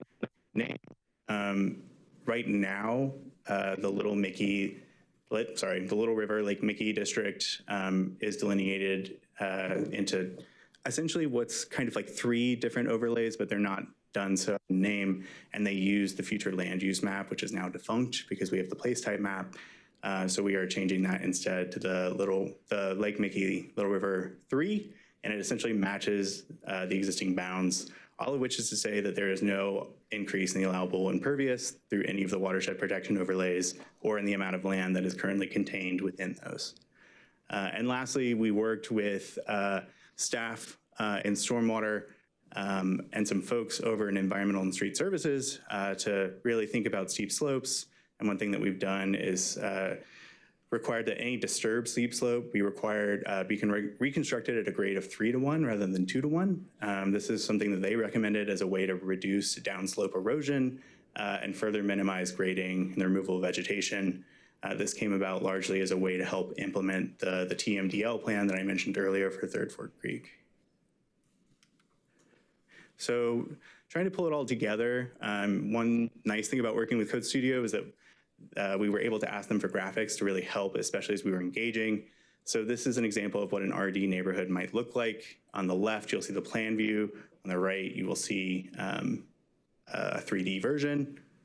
You'll see both that there's a riparian area in the top left. You'll see tree coverage of 22% preserved throughout the site. You'll see required street trees, which are separate as a landscaping requirement, as well as lots and SEMs, stormwater control measures. I just wanted to go through a few of these just to show this is an example of both the street type. So this is the neighborhood 2 street type, which is on-street parking. It features both alley-loaded units and units with driveway access.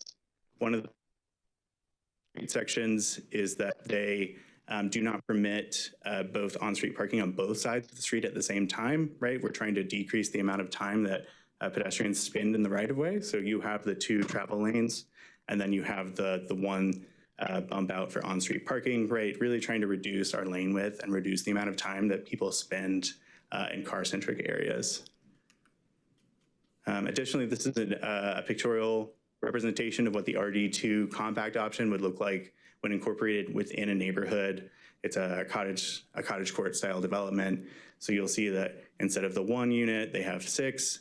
They are smaller units capped at 1,200 square feet or an 800 square foot footprint. You'll also see the same street type running north, neighborhood 2, and neighborhood 1 is running to the south. And lastly, this is just what an example of an RD3 housing option might look like. So you'll see that it is, I think, a stacked multiplex, so 8 units, 4 on the top, 4 on the bottom, with one of those being income restricted at 80% for 30 years. And that is also with the N1 or neighborhood 1 street type. And that being said, I think that's it for me, and I'll pass it back to Bo. Yeah, Bo's back. He'll be more efficient this time. So just going to run through a few issues for discussion. So in terms of the mapping, of course, we're proposing the proactively rezoning and implementing the place type map through these zoning districts. This does entail densification within the urban growth boundary, as talked about earlier. A lot of that is accomplished through the RD, but it's also accomplished through the mixed use districts, which allow greater densities in the TOAs. So that was when I talked about earlier, where a lot of the upzonings were occurring. You know, it's in places, like I said, that currently allow residential, but they have density limits. I'm speaking of many of our shopping centers. Just one thing to note, because it's not one-to-one, right, there's different zoning districts that may meet the place type map. You all deal with this a couple times a month, right? When thinking about sort of a mixed neighborhood, right? There's, you know, so therefore RX3 or potentially RX5 or RD could all meet that place type. The example we've got here, there's multiple CX zoning districts that may be appropriate for a TOA. So sort of to the conversation earlier, CX3, CX5, CX8, CX20, these are all mixed use. These are all transit-oriented developments, just what scale of intensity. And so we have done our best, both from a mapping logic standpoint and from an engagement standpoint of trying to right size, but there is some, certainly some variability. Just to note the legislation that was referenced a couple hours ago, December 24, there was a limitation placed on local government in terms of the down zoning of non-residential properties. This is something that we are currently fleshing out in terms of the administrative section. But what it does mean is that the new UDO will not apply to existing non-conforming uses or existing non-conforming situations, and that it would apply to new development. It also means that there are instances where a development or a property may have a current right to construct at a particular height or a particular density that we would not propose the reduction of. So, and I'll just, I guess, to get into the details of the example we've got here. On the map you just showed, yeah, so the map shows those darker or whatever different color, those are essentially the mixed use districts. The TOAs, yep. And downtown. Yeah, just that example there, it points at sort of the height caps for CX3 or CX5. Currently, if you've got maybe a CC district or CG, you might be able to build to a particular height. The CX3 would be a downzoning from that height standpoint. And so we've gone through and adjusted that. And so that's sort of the justification for why we've chosen a particular district where it looks like there may be multiple that would work. This slide's really just, and this was, I think, a discussion that we had at JCCPC as well, but there's sort of a misnomer that after the adoption of this new UDO, that there would be no subsequent rezoning requests, or there would be no more public hearings. I'll just first state that there's no changes to public hearing process. If anything, there's the new UDO includes additional notification requirements and the same requirements. I also note that over half of the rezonings that you all are hearing today are all related to annexations. Those same annexations would still require rezonings, and they would still go before the same process, and you all would have the same legislative authority. As talked about earlier, obviously new schools, places of worship, and government facilities, those would all require rezonings. That is currently not the case. So in some ways, there may be an increase in rezoning requests. And then obviously, there's a significant portion of the rezonings that you see today that you would continue to see just due to applicants wishing to develop differently than what the current zoning allows or what the current place type envisioned. And we thoroughly expect that to continue. Are you saying the new UDO will not take away our ability to still legislate this process? You will still have the same legislative authority. Thank you. Just briefly, all of the content is available online at Engage Durham. In addition to all the content, there's a plethora of engagement materials that we put together through our engagement events, our presentations and memos to Joint City County Planning Committee. I will also give a plug for our Code Connects, which our consultant Code Studio will walk through in detail, much lengthier and even more boring than the dense presentation you've seen so far in terms of going through each component of the ordinance and explaining the requirements. And so for you all or any others that are interested, please go to the website and feel free to watch these. The last thing that I'll say, you all, we're here to support you. We're here to draft what you all want to see and what the comp plan or the adopted comp plan states. So if you have questions and you want to meet with us individually or as a group, small group, we are open to that. And I thoroughly encourage it, as it is a large, dense document, and it's difficult to respond to all questions in this forum. So that's it, and thank you all. Thank you. Well, we had our share of questions during, but are there any additional colleagues? Yep.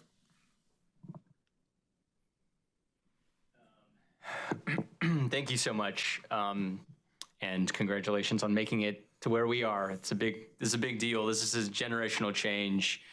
The UDO shapes the city that we live in, and we will leave the city that we build to future generations, just as we inherit the city that was built, that we live in today. And every little tweak matters. I mean, we're in a zoning district right now. Uses are applied to this spot. Dimensional standards were applied at the time something was built. It affects everything, and it's a big deal. So a few questions. One is what happens. So right now we'll get like a rezoning with a development plan sometimes. What happens to that? Do we still have development plans? Yes, we will still have development plans. The applicant would just have the ability to make such commitments or limitations. Okay.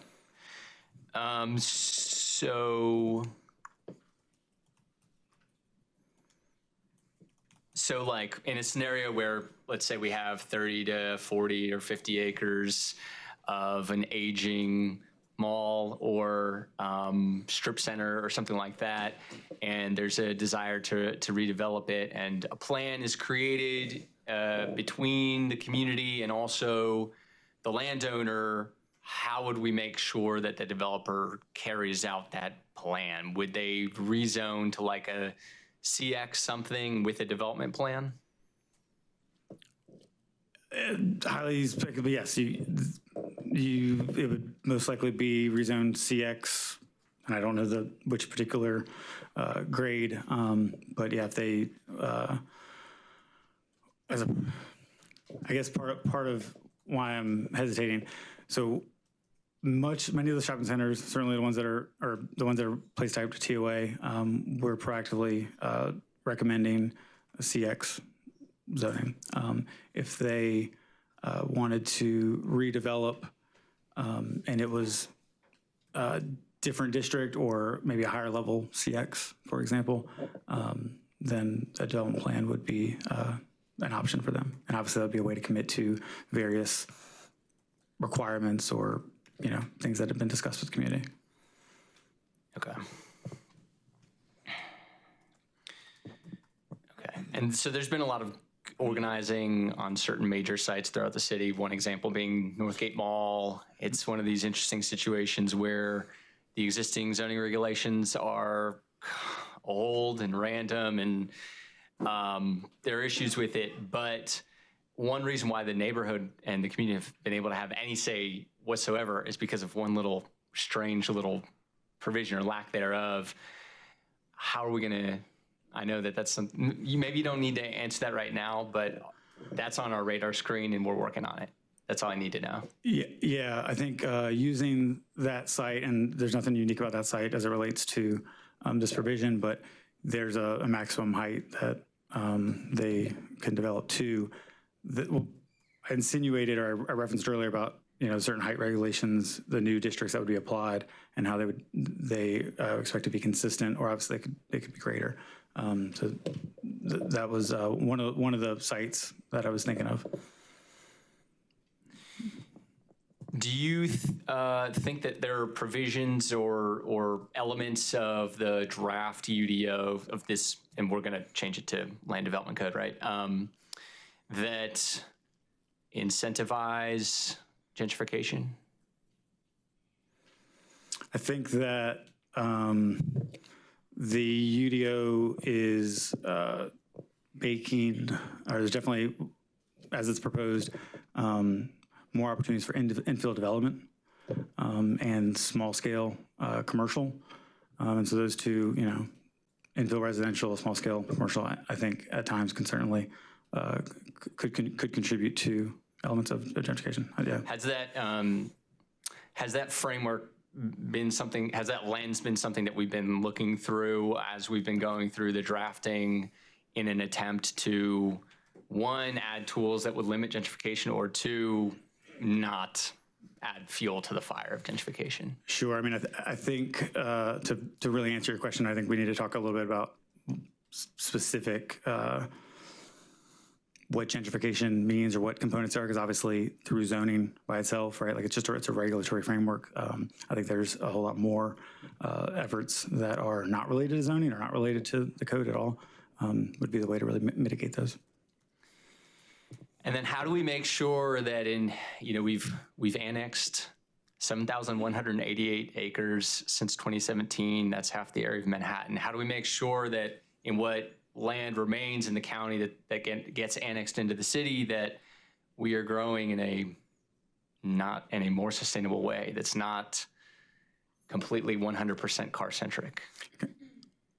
Councilmember Baker, much of the presentation we talked about today talked about the sustainability requirements that the new UDO would include, as well as the street typologies with complete streets. And so much of that is to address the requirements for many of those developments that have been annexed. But there could still be a development that has a large development that's 100% single family homes. So the current draft would allow more than single family, right? Expanding when two family would be permitted for sure, but it would still be legal for a developer to build a single family. Okay.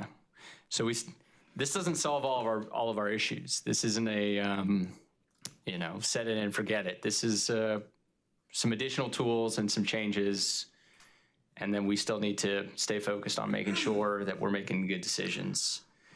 Councilman Baker, if I will, just to further better answer that question, there is a planned district that is included that we didn't go over here because it's actually requires a base district, which is one of the others, and a site of a certain size.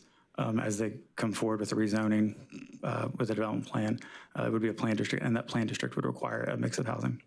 So yes, it would be potentially legal if there was a 101 acre site that was zoned RD for 100% single family, but the sites that would be proposing the rezoning or annexation we'd anticipate would be a planned district.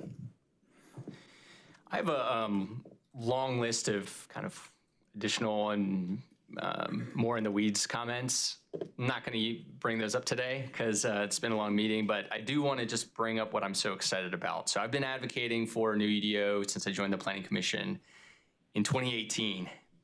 Would have loved it back then, but I'm glad that it's happening now. This is so important. We are overhauling the DNA that shapes the world that future generations will live in, that we will live in.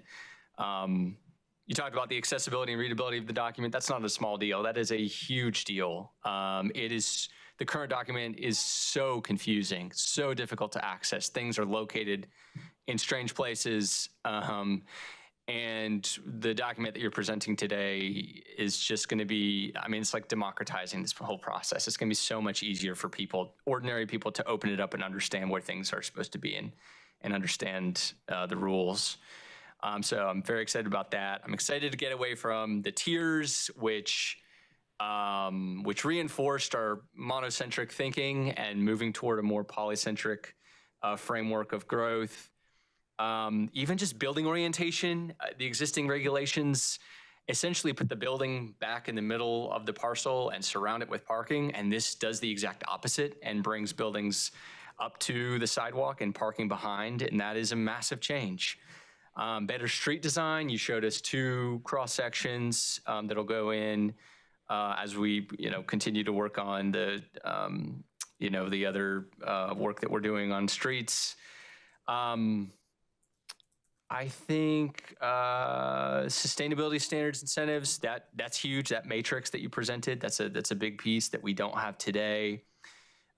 Design standards, we have barely any design standards outside of the design districts today, and now this will be more broadly applied across the city to benefit pedestrians and transit riders and people on their feet, not just in their cars. I'm excited about the quasi-judicial hearings moving to legislative. I think that's important. I think quasi-judicial hearings there's a place for them, but they're strange and pretty inaccessible to people.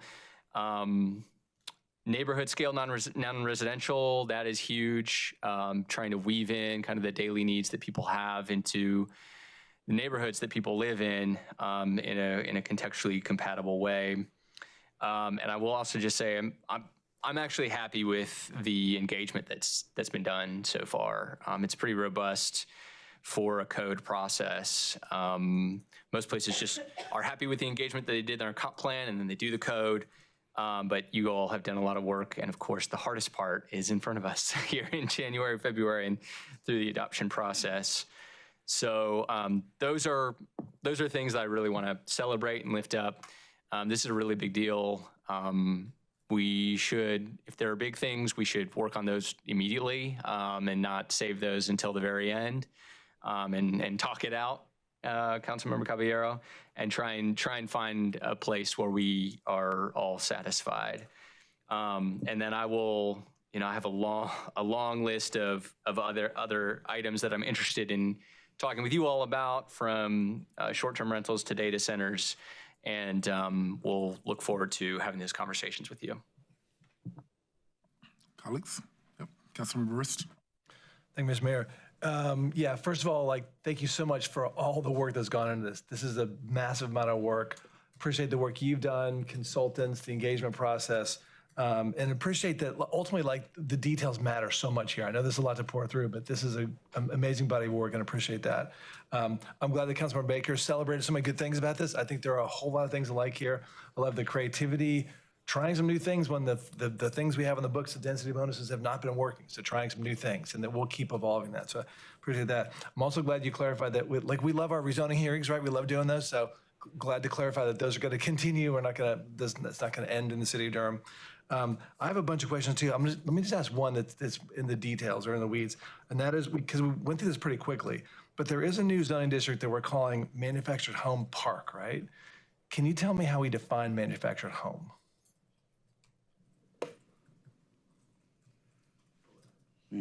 Yeah, we'll be. And if it's, we can also, if you want to do, we can do this offline as well. I'm just, because I know there's different, there's modular homes, there's factory built homes. There's different kinds of ways that we can, and I guess the reason I bring this up is that manufactured homes as they're done now, we're not talking about the old school, like pre-76 old mobile homes. Manufactured homes done well can be a very efficient way and affordable way to deliver housing. And I noticed that we only allow, I think, manufactured housing in a couple of districts. So, like, is this not a tool that could be one way we can build housing more efficiently and more affordably? And should we not allow that all over the city? Councilmember, because in some ways, folks, again, there's a lot of misconceptions about manufactured housing. The ones built today are probably indistinguishable from stick-built housing, right? So it's a source of housing that is actually could be one that we want to look at as a way to create more affordable and efficient home.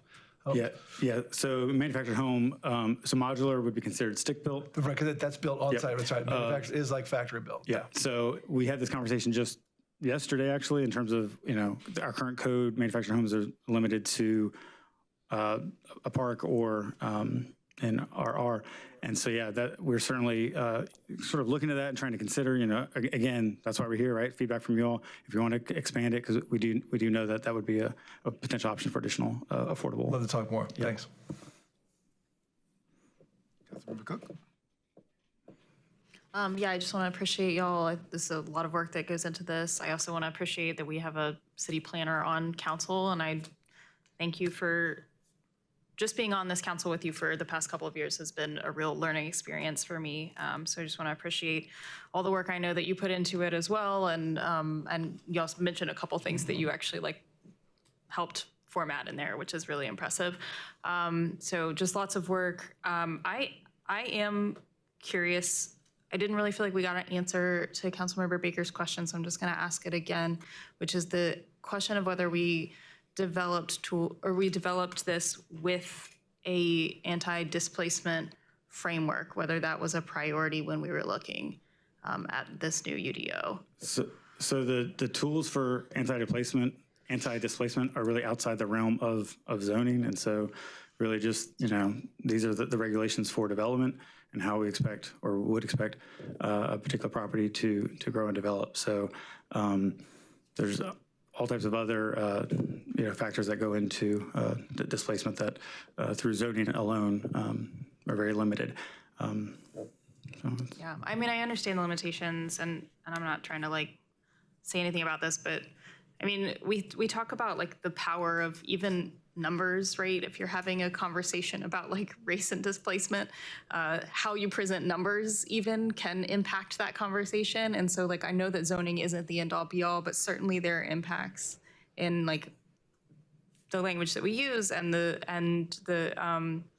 outcome that we're sort of looking for. And so I just do want to make sure that that is a priority, because it's a priority for me, and also that we are taking all this amazing community engagement that we did and having something that reflects back that engagement was utilized in the process, and being able to sort of communicate that back to folks who did engage. So that feels really important to me too. And I do have some more questions, and mainly I'm kind of interested in, I know that other cities in the state are doing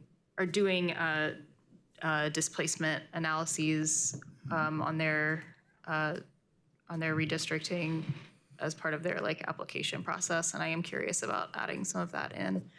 So that's just something that I'll follow up with you. We'll take a look. Just want to appreciate all of that work, and yeah, I know colleagues that were like very divided on housing and affordability. This isn't like something that's unique to Durham. This division exists all across the country, and I know that some of us have really, really strong feelings about it, and they, I hope, all come from good places. We are going to have to find some middle ground. And that is just what that's going to have to look like. And we've got a few months where we really have to like dig deep and have those serious conversations. And we're going to have some long nights here. And that's that, because this is a big document. Land use impacts all of us. It impacts the way that the city runs. It impacts every single one of our residents. And we owe it to them to sit here and have those conversations. We were all elected, and we all represent an important voice, and we really need to find some middle ground. So just want to say that I know none of us are looking forward to it, but I am in it for the long haul, ready to have those conversations. I know we're already tired, but it's only January. So I hope everyone is ready to do that, and I'm looking forward to having those conversations. Thanks. Good afternoon. I know I've been very quiet because I love to let the stars shine and do their thing.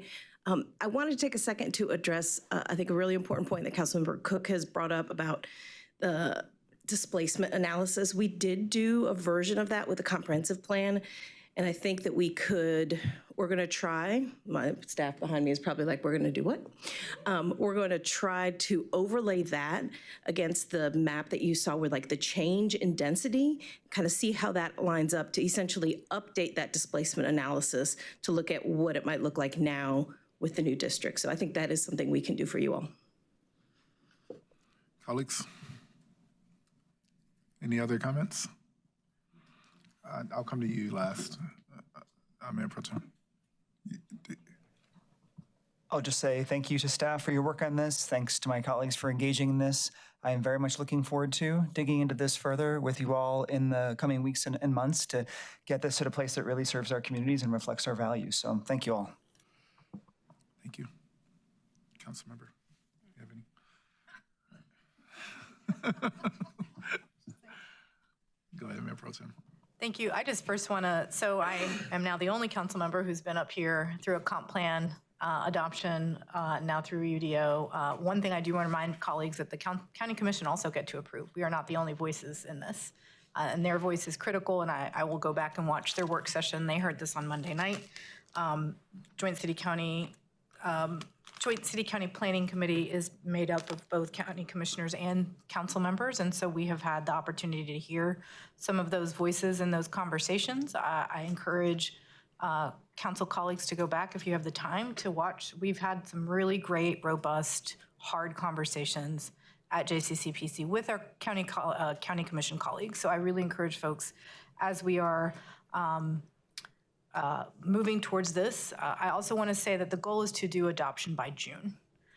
The longer that our rules are not enforceable and not tied to our comprehensive plan, I think it puts us at a disadvantage, a very large disadvantage. So I will be pushing everyone to get their questions in, to have their moments of however I didn't like this part, but overall I'm okay with it. We're not going to love everything. There's a lot that was shown today that I'm deeply proud of, and I'm really, really thankful for staff. And then there's other parts that I have, some concern around like how is that going to actually affect the amount of units that we can get in the ground. And that's going to be the case for all of us. So happy to have conversations with all of you. I am not a planner. I'm not a housing expert, but I have been doing this job for a long time. And I came into this with some awareness and understanding of housing and development, even though it's at a high level. I want to thank staff. This was an incredible process. I have had conversations with residents from other community. I'm thinking of the folks who came from the Dark Sky Initiative. A lot of those residents were from Chapel Hill, and they were able to utilize your office hours, ask a lot of questions of you. People have set up extra meetings following up with residents. The language access piece of this, the types of different demographics of folks that was presented to us yesterday in the engagement update at JCCPC, it's incredible work. And I think it's a reflection of the long work that this city has done around equity, and we're gonna keep saying that word in the city of Durham. It's a commitment that many councils have made prior to us that we will continue to do. And it's a commitment that city staff has done in planning and engagement all across the city to serve our residents to the best of our ability. And so I just am always so proud of what we do and how we do it. And planning is just super responsive. It's a lot of folks don't understand land use. And so you have to meet people really where they're at. And I'm incredibly proud of planning staff and just the response that you've given to community. And I know that there's still a lot to do, but we're gonna get there. And I look forward to voting yes on this when we get there. Thank you.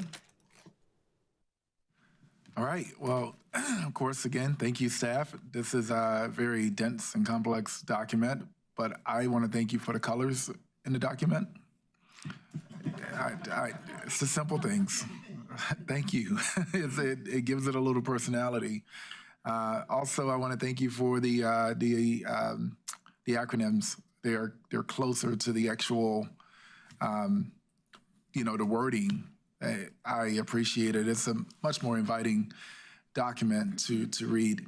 I am very black and white when it comes to the ability to live. I like to have foundational documents to be black and white. We can get mushy on top of that, but I want to be very careful of trying to. I look at affordability as very subjective, and I think that to the extent that we can, affordability through design is providing the option for there to be affordable options. But I don't know if our UDO is going to be able to dictate the wages that someone has, or or where they live in town. I don't know if the UDO can actually dictate. The differentiation between gentrification and revitalization. But I think that, not causing one and encouraging the other is very important. And I think that that's also going to come within our decisions. I want to be very matter of fact in our UDO. I don't want it to be symbolic. And I understand, the focus on those issues that we talked about earlier, but also at the same time, there is a basic, very matter of fact that, the more options you have to provide for more people, then the more accessible it's going to be. But the more exclusive it is, then the more expensive it's going to be. You cannot ignore that, for me, I just want to be very matter of fact about it, and I'm looking forward to that. There are a lot of things in this that I really, really, really do like. And, I think that it will be up to us. And when it comes to, policy decisions that we make in other areas, to help mitigate some of the factors that helps determine what's affordable and what's not. But I don't want to say this unit is affordable, but I'm going to charge you on the back end in other ways to make everything else more expensive and call it affordable housing. So if someone takes a base option and build all of that, and that if it's legal, it's on them. But I don't think that's what's going to happen if building more benefits them and us and the end user, the resident. And so providing these options, I can appreciate that. This is, again, a really big document, and I appreciate the time that's gone into it. One thing I hope we do as policymakers is we take ourselves out of it. We take ourselves out of it and think about the people that we're representing. There are people who still want to be able to own a home. There are people who want a single family home. And I think it does matter where it is, and if you want a single family home inside the city, then you're going to pay for it. You cannot ignore that the most valuable real estate starts in the middle and goes out. If it's the other way around, then we've done a really bad problem with sprawl. I also know that there are people that still want to drive. They don't want to wait. Now, you're not going to have bus rapid transit in suburban Durham. So I know that, we can build with interest trajecting a particular direction, but I want to be very realistic and very practical of where we are now and not harm the people who are living here now and making it uncomfortable for them, but also, just encourage a direction. These street designs, New York and DC does it. They do it already, and it's an amazing experience. And I hope that we can do that here. We have some interstates going through the city, Mangum and Roxborough, Duke and Gregson. We have some really good test subjects we can redesign those streets on. But yeah, I just appreciate you all making this document more accessible, helping us understand it. We don't have to be experts to make decisions on these. We have to be policymakers, and that's what we are. And that's why I hope that we can have a deep dive philosophical conversation amongst us so that we're able to hear one another and get, find that, I don't know if it's middle ground. I think it's more so what works for the constituency. And so I think that will be a representation of all of us, and we are a representation of the people of this city. So with that being said, thank you all. Thank you, colleagues. This was rich. And I look forward to us continuing the conversation. And at this time, we can settle the agenda. Thank you, Mr. Mayor. I have items, consent, items 1 through 18, GBA public hearings, items 20 through 22. All right, entertain a motion. It's been moved and properly seconded to settle the agenda. All in favor? Aye. Aye, all opposed. All right, thank you so much. One last thing, go ahead. Thank you, colleagues. I need to request an excused absence for the Monday meeting, the first Monday meeting in February. I think it's the second. The second. Yeah, February 2nd. That's all. Thank you. I move that we grant an excused absence for you. All right, moved and properly seconded. All in favor? Aye. Aye. All right, all opposed. All right, thank you all so much. Enjoy your week.